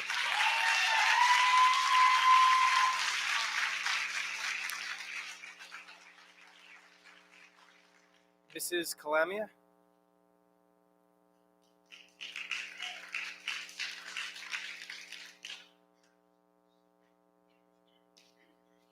Before Mrs. Calamia goes, I'm just going to remind everyone if they could please not call out so that if she has 3 minutes, she can finish her speech on time. Good evening. My name is Jennifer Calamia. I reside here in the community with my husband and 4 children. Some may remember me as Jennifer Sinatra. I'm a Sachem graduate, also a former Sachem teacher. I have a bachelor's degree in education and a master's degree in literacy. I mention this because it's imperative for you to realize I am educated in what we're about to discuss. Much of social development for young children does come from watching and observing social cues. Masks have hindered the social development of our children.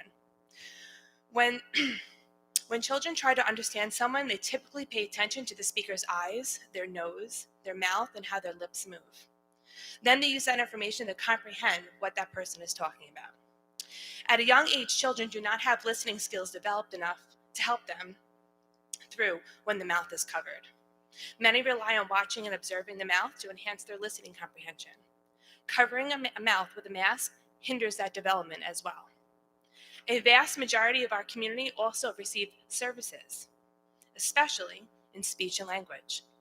We are pulling these children out of class to teach them specific skills to support their learning, but a mask, again, does not help, only hinders them. Imagine learning the skills needed to drive a car in driver's ed class, but never allowing that learner to get behind the wheel and practice those skills. This expectation to teach that driver how to drive safely with experience is the point. but we are literally doing that same concept to our children and not allowing them to practice those skills appropriately. It is a scientific fact that children are not affected by this virus the same as adults with underlying conditions. We already know this. Recently, I had taken my daughter out of school because she was on the verge of passing out from the heat. She was constantly going to the bathroom to put water on her face and lay her body against the cold tile on the bathroom wall. How disgusting that she had to do that to cool her body down. When the teacher was asked to put a fan on, his words were, "I already told you guys I can't put a fan on because it spreads germs." Interesting. I must have missed that study. Was this also a made-up statement to fit the agenda? When 1 + 1 doesn't add up to 2, I have a big problem with that. Logic has been lost. We need you to stand up and help fight for our children. You got to make masks optional. I want to specifically also discuss my one daughter who is hearing impaired. Imagine having a hearing loss and navigating life while your mouth is covered. This is equivalent to wearing glasses, but now you're expected to navigate your life with fogged lenses. How successful do you think that you would be throughout your day? Masks reduce the volume and clarity of human speech. People with hearing loss struggle to communicate with those when wearing masks, making them feel more isolated and alone. And masks should be optional at this point. I have rights, you have rights, my children have rights, and I'll continue to fight for the rights of my children and others. We're hurting our children's education, social, emotional development with rules that do not back science. Thank Show you. this That was community 3 minutes. that Thank you you. have enough and fight for us. Thank you. Thank you very much.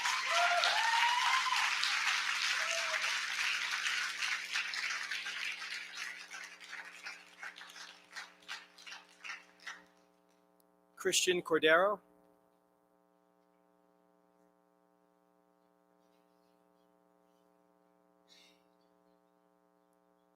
Allison, is there a way for us to lower the microphone? Or take it out? Take it out for him?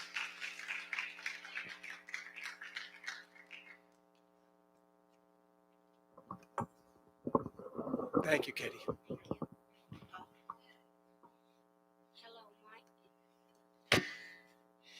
Take as much time as you want, bud. There's no time on you.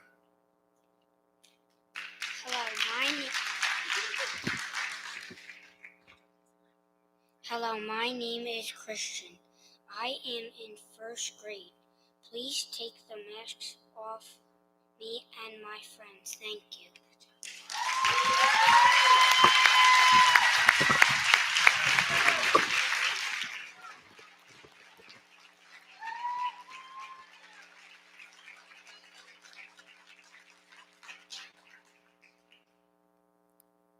If there's any more children here that are coming up to speak, I'll take you guys out of order if you'd like. I can't tell by the card sometimes. Ryan Cordero?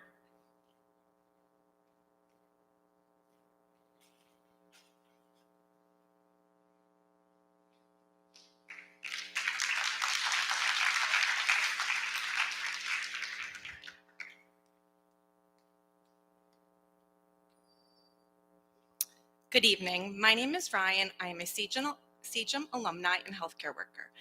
I have 3 children, 2 who are currently school-aged in the district.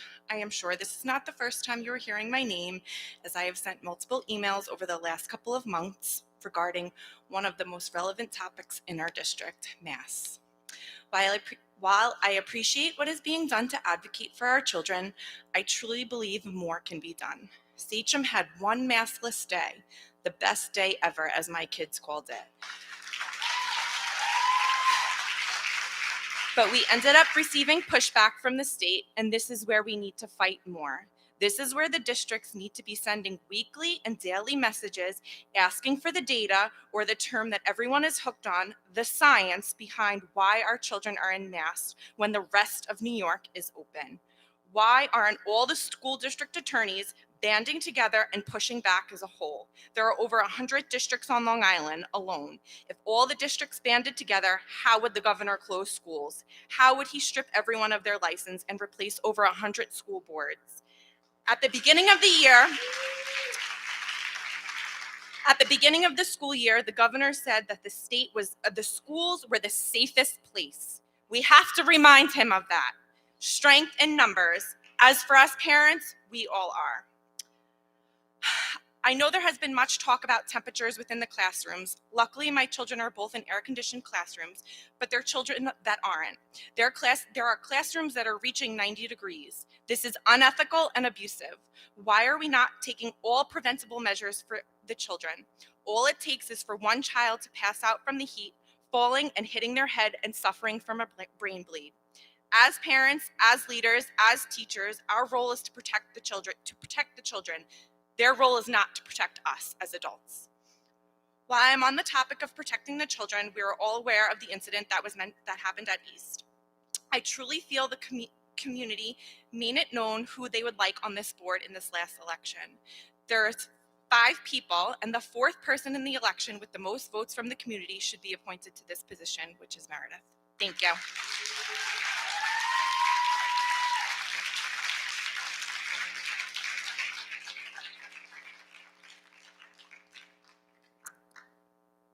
Brooks Camino.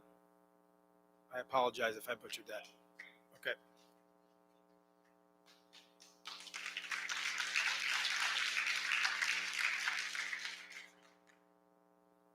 Thank you guys. I know this is a tough position you guys are in, and I do appreciate everything that you guys do, and this is not easy for anybody. So I wanted to touch on just some statistics when it comes to COVID. These are things that probably you may not have heard, maybe you've suspected and just haven't heard. And I'd be happy to share my sources with you guys. So the first thing, for children 14 and younger, the COVID-19 IFR, which is the infection fatality rate, is 0.009%. So as a child under 14, your chance of dying is 0.009%. Pretty minuscule.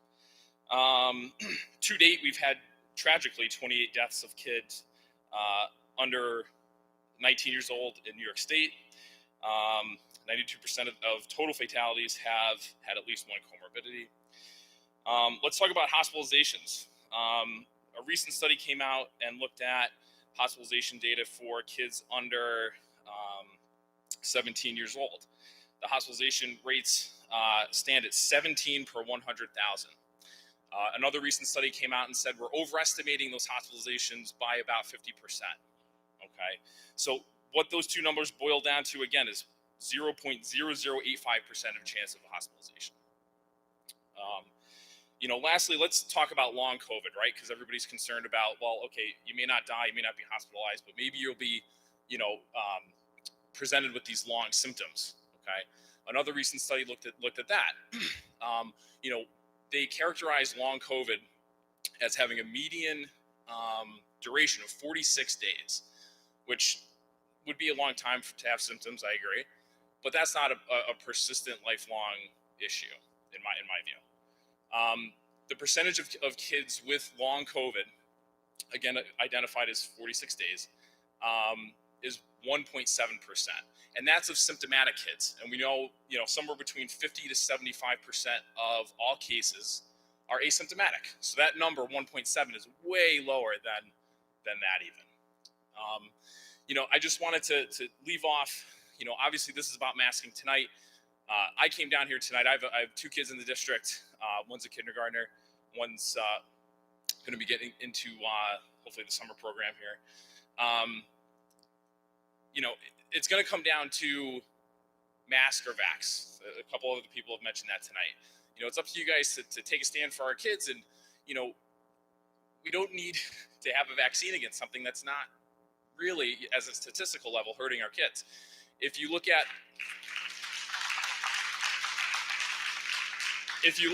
the CDC puts the chance of dying by getting struck by lightning is 1 in 500,000. That equates to 0.0002, right? So that IFR was about 0.009. So they're right in the same ballpark. So we're going to protect our kids against something that's the equivalent of getting struck by lightning by a vaccine that really hasn't been tested in the long term. Thank you. That was 3 minutes. Thank you. Thank you, guys. Appreciate it. Thank you very much.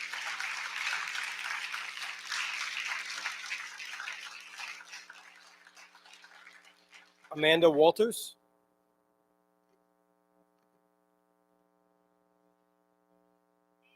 Okay, Jason Walters. Jennifer McGuire.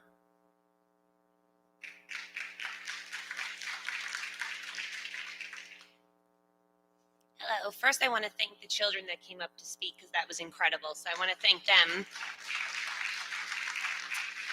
But I am also here to speak and to advocate for our children. Bottom line is, our children need to have the option to be unmasked entirely while in school. Being a special ed teacher myself in a Nassau County district, I know firsthand that school is a safe zone for many children. They need their district to advocate for them. We, as parents and caregivers, did our part to stop the spread. We, 1, filled out a health survey every single morning. 2, we took temperatures every single morning. 3, we kept our kids home for quarantines, whether they had COVID or not, anywhere from 3 to 14 days and some even longer, with multiple times a year in some cases. That's unacceptable for a child's education. We had our children tested for every sniffle and cough. We masked our children. We are done. We did all this to get to this point where the numbers of positive cases are so low and they can finally be maskless, but they aren't. We did our part and now it's your turn. As a district, it's your turn to stand up for these children. My child was robbed of his pre-K year due to the pandemic and now in his kindergarten year due to mask rules and restrictions. When is enough enough? Obviously, 0.4% positivity rate and a 75% vaccination rate isn't enough, nor is New York having all mandates lifted except for our children. Open your eyes, this is no longer a safety issue. I am not naive to think that Sachem alone can go up against Cuomo and the CDC and become successful for all of Long Island.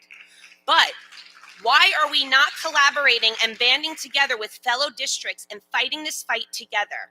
Let's reach out to other districts and get this done. This is a form of child abuse, and it's time to lift the mandate. Make us proud, Sachem, and unmask our kids. Thank you.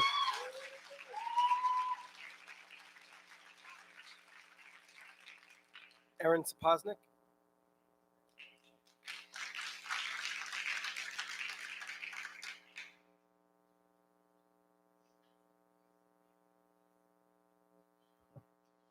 Good evening. I am the mother of 3 children who attend Sachem Elementary, Middle School, and High School buildings, and my husband gets up each morning to teach the students of this district. We are Sachem alumni who chose to raise our children here in the hopes that they would receive the same educational foundation and love of learning. I say this because our roots here are deep, but not deep enough if the restrictions on our children aren't lifted soon. I want to thank the board and our superintendent for putting themselves on the line to reduce the restrictions on our children. Unfortunately, being told no, you can't make these decisions and the state knows best means this is far from over. Some say there's only a week left, what's the big deal, or let's focus on September instead. The reason for me is seeing the change in my first grader. He was able to get a taste of normal school and knows what he's missing out on. Nightly, he tells me how angry he is, but he doesn't know why. And in the next breath says he is missing sitting at tables in class and talking with his peers. It doesn't make sense to me, and I can tell you that it doesn't make sense to our children, who can go outside of school and do just about everything without restrictions, but yet cannot learn without their faces covered or get close enough to friends for much needed social interaction. Our own governor celebrated the final stages of the pandemic with fireworks last night, saying, "We now can return to life as we knew it, except for our children." Unmasking kids is the focus now, but the bigger battles lie ahead, and the fight for September begins now. The fear of continued mask wearing, absurd quarantining, absurd quarantining requirements, and mandated vaccines for children to attend school is as great for me now as the anxiety of going food shopping was in March of 2020. Should I send my kids back in the fall? Should I compromise what I know is best for them yet again, just so they can go to school? Do we just pick up and move to a state where we don't have to worry about this anymore? I know others are feeling this uncertainty, and as more and more parents discuss homeschooling or uprooting their families, this is the fuel for the fire of the people you have here tonight with good reason. We need to advocate for choice now before it is no longer an option. We have complied and followed the science for well over a year now. I just lost my place. Our children were given no choice in school, and now we are expected to believe things will change for September. Hoping and wishing is not enough. We need to advocate for choice now, as no family should be forced to make these choices. This already happened to 26,000 families 2 years ago when religious exemptions were eliminated, while most of us, including myself, stood by and said nothing because it didn't affect us at the time. There are many who cannot and should not be forced to comply with masking regulations and vaccine mandates, and all families should be given the choice in the medical decisions for their children. We all have our own line in the sand when it comes for our kids. Many are approaching it, while others aren't quite there yet. But as more families leave the area, there will be less of us in the fight for choice. Choice is what should make all groups happy. The choice to raise our children the way we would like to. The choice for them to learn in an environment we feel comfortable with, and to come home to us the way we sent them off in the morning. I cannot see how choice hurts anyone, and only how it gives each family a sense of peace that they are making the right decision for their family. What I'm asking for is transparency as to what the board intends to do proactively now and throughout the summer to advocate for choice, medical freedom for our students, and to gain local control back where it belongs. Also, please consider banding together, as others have said, with districts who are willing to stand up, because there is strength in numbers and comfort in solidarity. The weight of the world is on all of our shoulders now, and the more districts that stand together, the better. Thank you. Thank you.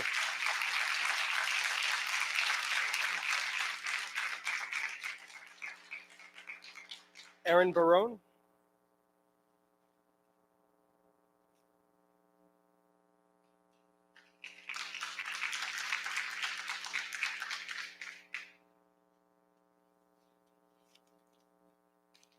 Hello. My son left his water bottle in the car last week. He was dehydrated and sick, and I received a text message from him to bring him water. I got to the building and I spoke with a woman in the office who took the water bottle from me and said, "I promise you I will give it to him." When he came out, he was red and definitely looked flush. The nurse said, "He's dehydrated and I think he's confused." I took him home. Two of the top admins from that school called me about 10-15 minutes later and gave me the runaround. I was told cups were not being handed out because kids were throwing water outside. I was told we have options besides milk in the machines, but cafeteria staff was not there.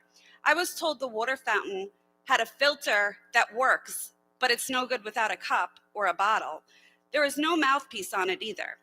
How can a child feel like this? This is my child and my only child, and I don't think I would have to worry about sending him to school every morning.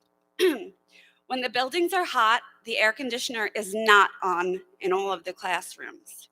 There needs to be a controlled temperature throughout the building. I've spoke with several other parents and students in the community. One high school student told me the teacher said, "It's all in your mind, honey. You can control the temperature with your mind." I have her name and I'm not sure who I can give her information to, but she definitely needs a psychiatric evaluation for telling our kids lies. Another teacher said, "Honey, I can't turn it on because it hasn't been turned on in 12 years. I don't know what will come out of it. This is not okay." The man outside the school checking temperatures when you have kids walking past him that have COVID, what is the point of that? They need to check the temperatures inside of the school. I don't care what's the temperature of a kid on the outside of the school. I want to know that my son is okay on the inside of the school. Let's use our resources wisely. The masks need to go, or at least be made a choice.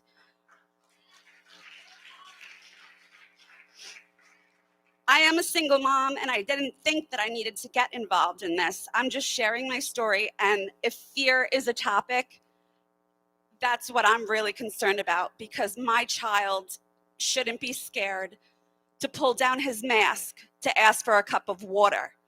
My child should not be scared that he needs to breathe. If a kid has allergies and is coughing and is congested, they shouldn't feel like they are a zombie, a walking creature, like they're looked upon like there's something wrong with them because they're so scared to take down their mask. This is a child that doesn't have a voice inside the school. This is a child that is scared to speak up. So I'm speaking up on behalf of him.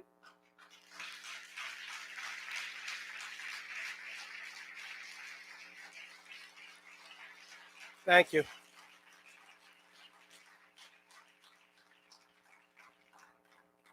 Michelle Favaro Campbell.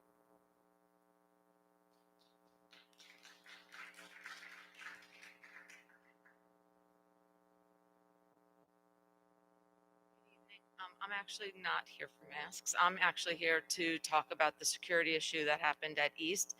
I know everyone's here talking about the safety of their kids wearing masks all day. I'm actually here because we had an incident at East that we could all be here talking about something very, very different today. I actually applaud the parents of the girl who, really came forward and talked about what could have been. I can't even believe that that was, in my opinion, kept secret and not transparent to the whole community. Because if somebody off the street had walked into our schools and he had not been somebody who sits on this dais, 911 would have been called immediately. People would have known what was happening, and we would not have been getting email responses, "It's under investigation." We would have all known what was going on, what was exactly happening. And we still don't know, because now we have Newsday saying that a staff member escorted him, or he's saying that a staff member escorted him around the building and let him in. Other people are saying that it was a knock on the side door. And all we're being told is it's under investigation. We don't know. We can't comment. And I don't think that's fair as parents. My son is in that school. And I will be very honest. I was asked to remove my post about it. I think my post, and as well as another gentleman's post, is the reason that that man's not sitting on that board today. Because we did bring it forward. And I'm going to say it publicly. I have his wife Facebook messaging me, almost threatening me for bringing up his name, telling me that it's wrong that I did that, and bringing my children into it, threatening me, saying things about my kids now. So, and doing it to other people too. Them contacting me saying they're getting threatening, harassing messages from his wife. So we have something really seriously wrong going on. And I don't think that this is right, that it's this secretive thing. I think that we had to bring it forward for things to happen quickly. We had a real incident, a real breakdown. For 10 years, I've been in Sagamore when all of a sudden an alarm code was called, and I was at the book sale, and we had to all go in a corner and pretend that there was something happening. And it was scary. I remember my daughter doing it in the first time, and we all said, "Oh my God, this is what kids do now?" Nothing like that actually happened when we had an intruder in our school, and we don't know what could have happened. Was he armed? Nobody knows. I'm not saying he was or he wasn't. I don't know. I don't know if any of you do.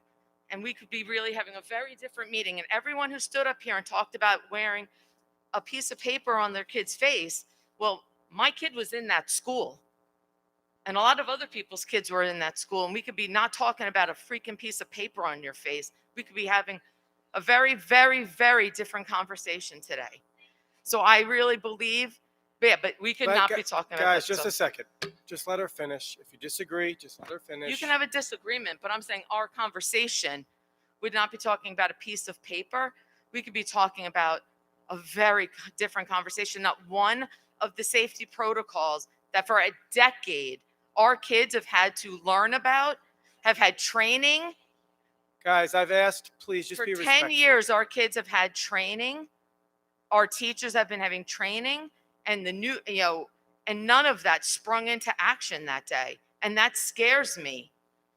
So we really need to seriously have conversations about what does that mean going forward, and transparency to this community about what really happened.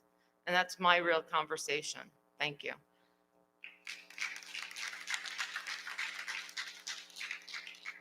I apologize. I don't know how to pronounce this last name. George? Okay. I apologize.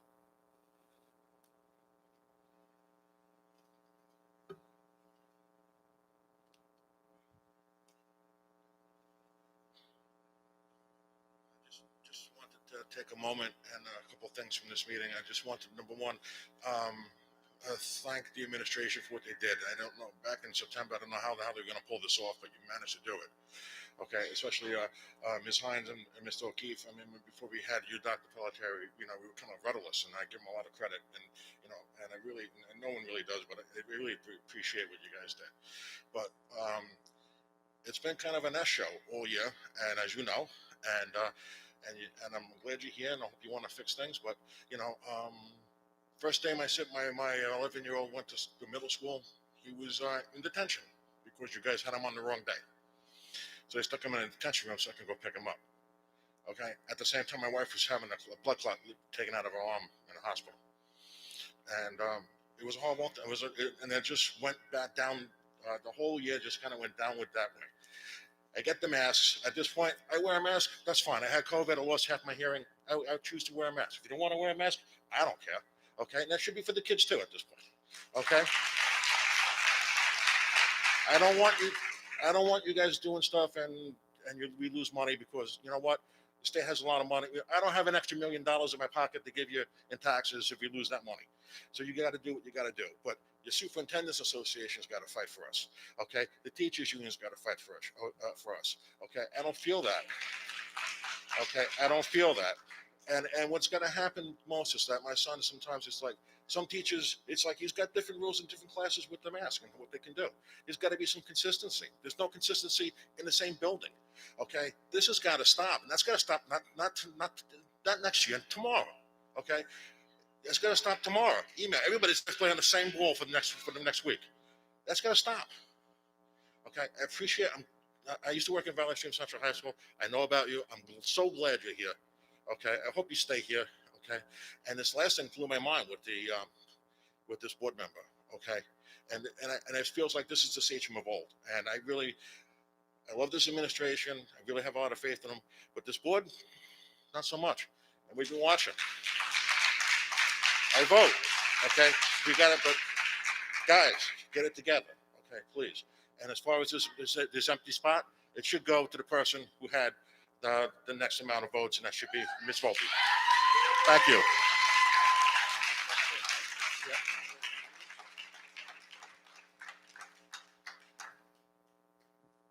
Board discussion items?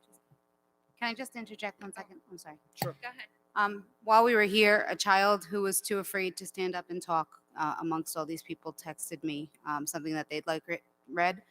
Dr. Pelletieri, President Piccirillo, board, and cabinet members. I come here tonight to speak about being a teenager during COVID times. You've asked, I think, more of us than anyone. We need to change on the fly, be flexible and understanding, all while being teenagers. Our brains aren't fully developed, but we are told mask up to save others. What about us? We are drowning in sadness. We don't see smiles or expressions. We are mandated to give up our lives, our friends, our freedoms. And while I know it's not the board's choice, I feel we need more support. We need you to tell the governor no more masks and certainly no mandated vaccines. You're the adults. You're always telling us how we have to treat our bodies. Don't do drugs, don't drink alcohol or energy drinks, don't vape. But here this is okay, just stab this in your arm with this substance that we have only 8 months of research on. Oh, that's a great idea, and it's for the benefit of others. Well, I'm a kid. I'm sick of everything benefiting others. I gave you my education. I gave you my sports. I gave you my smile. I gave you my mental wellness. I gave you everything that made me happy. I won't give you my body. Please stand up for this. Please stand up for our kids. Ow.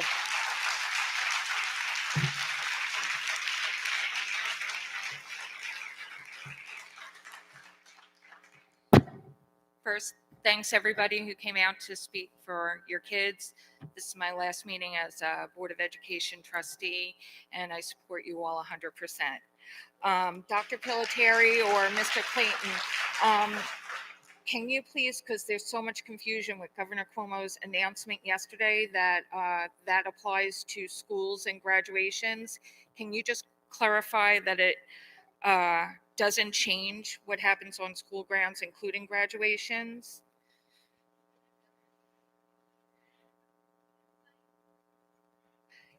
Yeah, but it didn't pertain to I don't know, Mr. schools. Clayton, if you weighed in yet, if Ingerman Smith weighed in yet on the interpretation. I know that he did say that all these things are changing except in schools. Schools. Yeah, that's the, today at, I'm sorry, 11:59 a.m., the latest thing we got from the Department of Health. And again, I'm not, I heard somebody say that, the lawyers are in some support of the Cuomo administration's decisions. I can't tell you personally that's not true, but this is the note that from the school reopening team at the New York State Department of Health. It says, please note again that notwithstanding the 70% of New Yorkers aged 18 or older have received the first dose of their COVID-19 vaccination series, the Department of Health's interim guidance for in-person instruction at pre-K. Guys, we can't hear him. At pre-K to 12 schools remains in all right. effect. So it just A second. There are seniors that want to have one graduation. We are trying to see if we can get down to one.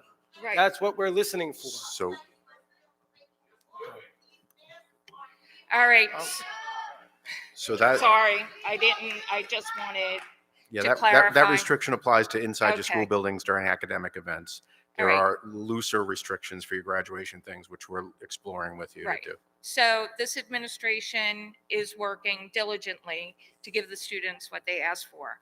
That's all I'm trying to say. As the guidance changes every single solitary day, sometimes 10 times a day, we all want what your kids want. We want a normal graduation for them. Number 2, just before I leave, earlier this year, we went out for an RFP for the Waverly Fields. Those of us who voted to go out for the RFP were portrayed as trying to take the fields away from Sachem kids.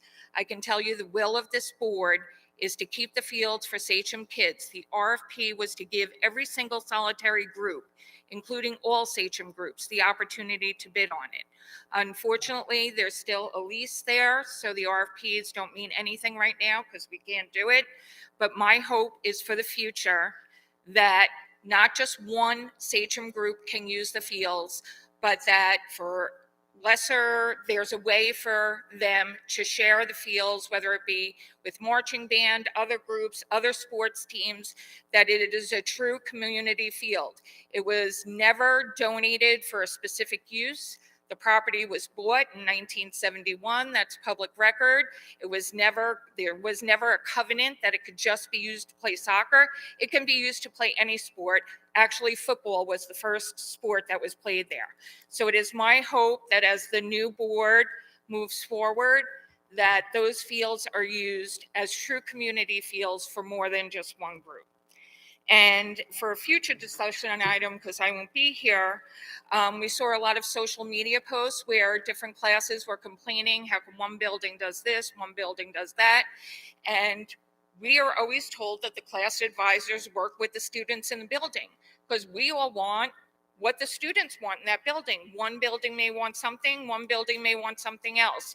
So as a future discussion item, if this board can discuss how the class advisors pick events for each building, so then it's more transparent for the students, the parents, and nobody is mad, and there's transparency. The students weighed in. This is what they wanted. They wanted a boat instead of a banquet. You know what I mean? So this way it's all about the students, because that's what we're here for. That's what I'm here for. I want what's best for our students. And I appreciate you all. I got so much more being board trustee out of this than I ever gave into it. I loved being here. I am passionate about our students. And even though I am a long hauler with COVID, that I can tell you, I still need oxygen 6 months later. I still struggle and I had to leave my job. I support you all. We need to unmask our students.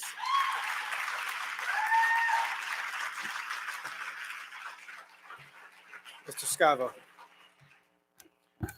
First and foremost, I want to thank everybody for coming out tonight.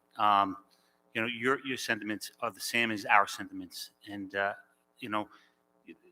having the young folks come up, Emily and Christian and James, it means a lot, because when you put a face to a voice, and it really hits home.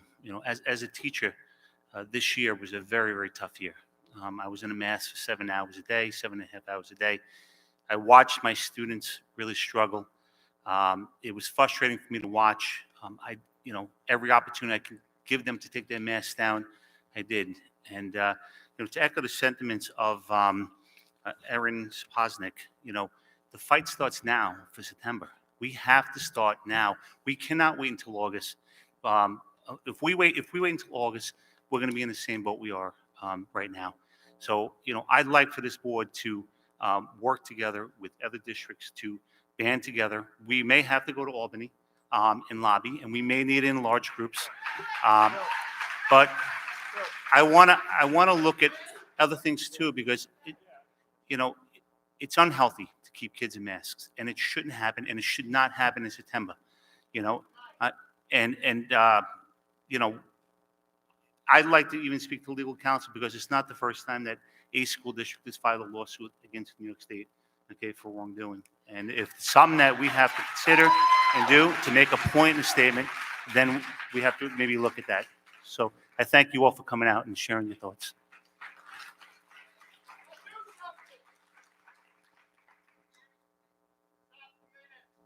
Bill? All right. Few different things. Maybe we'll come back to me again, because many things on my mind here at the last minute. Things are changing rapidly up here. I like to give the community what they want. Many of you know tonight's my last night on the board. I didn't run again. I'm done. I have my festive shirt on because I'm looking forward to no longer having to endure some of the things that we are enduring. I think most of you know that I support your position on the masks. I support fighting much harder than anyone else. And of course, we are where we are, right? So hopefully things will change in the near future, but continue the fight. I want to put a motion out right now to see if we can get a second to hold a special election to fill the seat that's been vacated by Jermaine Caruso.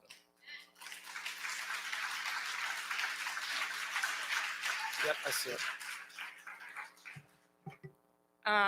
I'll just comment. So I know it was first and seconded.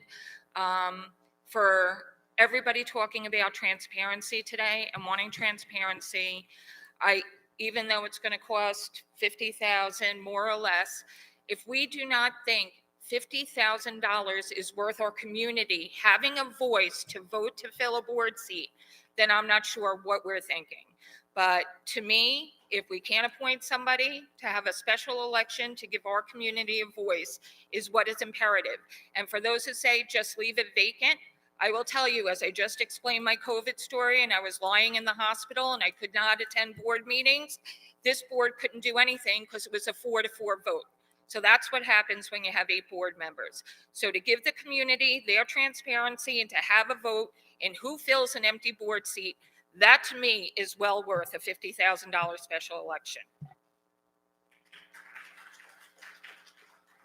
We have a motion and a second, but just for the community's sake, I'd rather send out a survey to the community. Can I finish a sentence? Whether or not the community wants to spend their own money on a special election or not. I'm not for spending your money on this. And I'm not for appointing. There are elections in November. It was a free and fair election when we had the election back in last whatever. So I am not for appointing or doing that. Yep. Wait. Well, we could, go ahead. You want your opinion? Can I give your opinion? No. Okay, Can I give your opinion? Sure. go ahead. I just, yeah, we. There's, just respectfully, we have 65,000 registered voters in this community. One second. We're, guys, listen, I'm not going to be the dean of stop calling out, but just listen for 1 second. It is important that everybody's voice is heard, not just a mob rule of 15 people in a room. Everybody is entitled to vote equally. Good. Rob. Doing the right thing is allowing people to vote.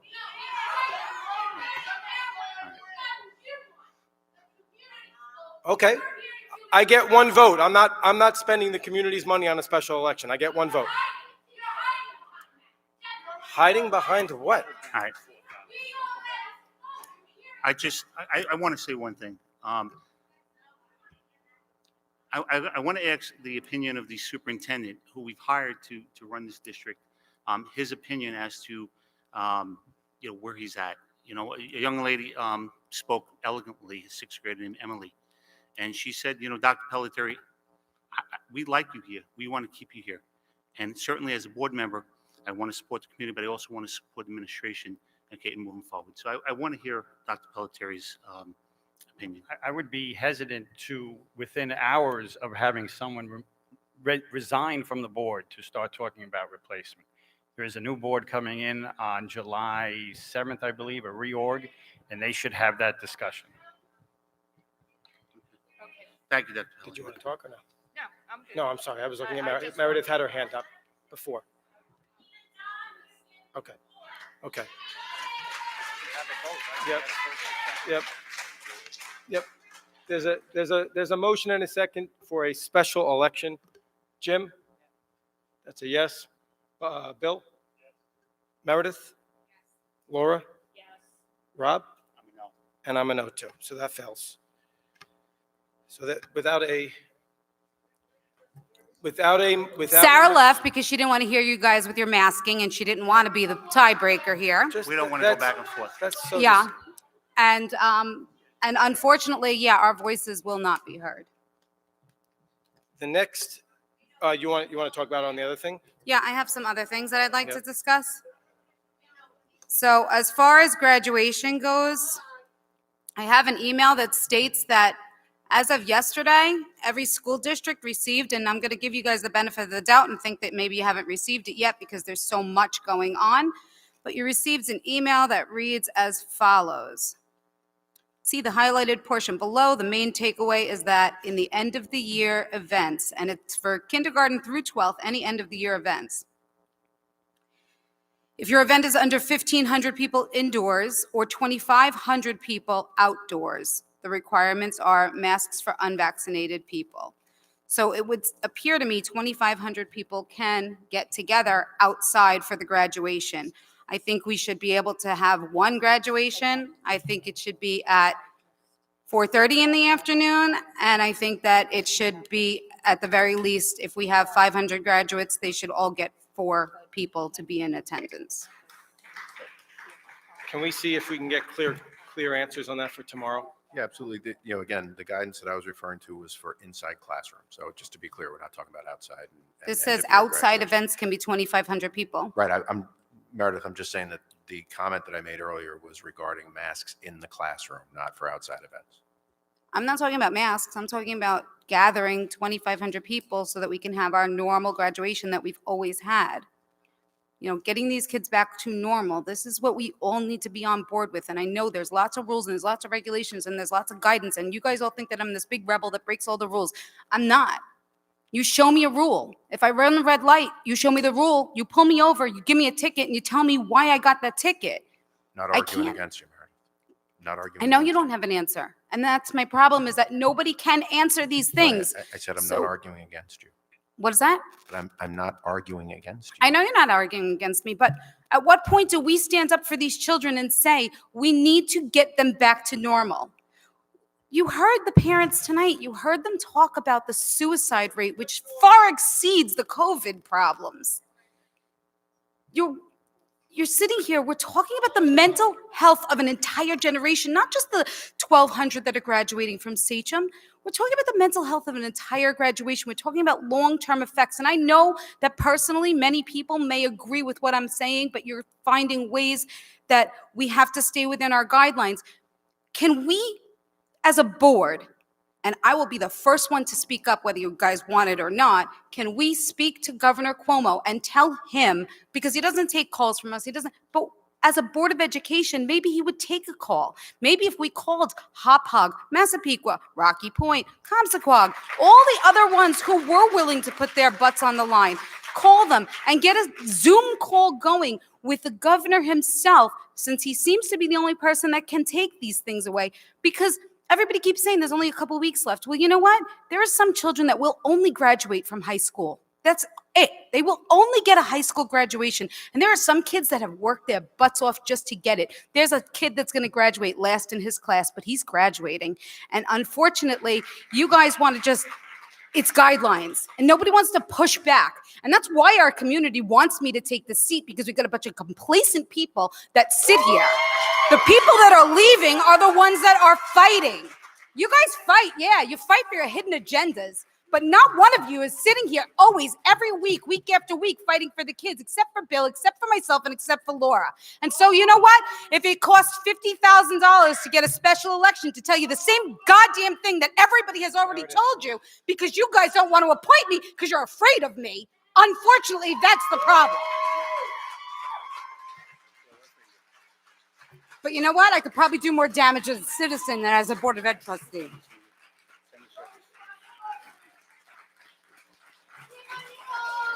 The next meeting will be. Wait, I'm not done. I have a motion to make. Sure. I'd like to make a motion to appoint Meredith Volpe as the Board of Ed trustee for the missing seat. Do I have a second? Thank you. Thank you. We could roll call it. Meredith? Yes. Laura? Yes. Rob? No. Bill? Yes. Jim? Yes. And I'm a no too. At least the public knows where your current board stands, and I was told tonight that they know where your future board stands. So they know they have their 5. That's all that they really needed. I have another motion to make. Go ahead. First of all, we need to talk about the graduation, because I'm not done until June 30th. And as of today, that's not over. So the graduation needs to be handled. The other thing is, I'd like to make a motion that in every single one of our schools, not only do we have the same things going on, but we also, every year, we appreciate our teachers. They are wonderful, and we have teacher appreciation. We have nurse appreciation, also another wonderful organization of people. We always have staff appreciation. I make a motion that every single school supports Police Appreciation Week. Every single school in this district supports Police Appreciation Week. So I have a motion for that. I'll second. All in favor? Aye. That's easy. Excellent. I have another motion.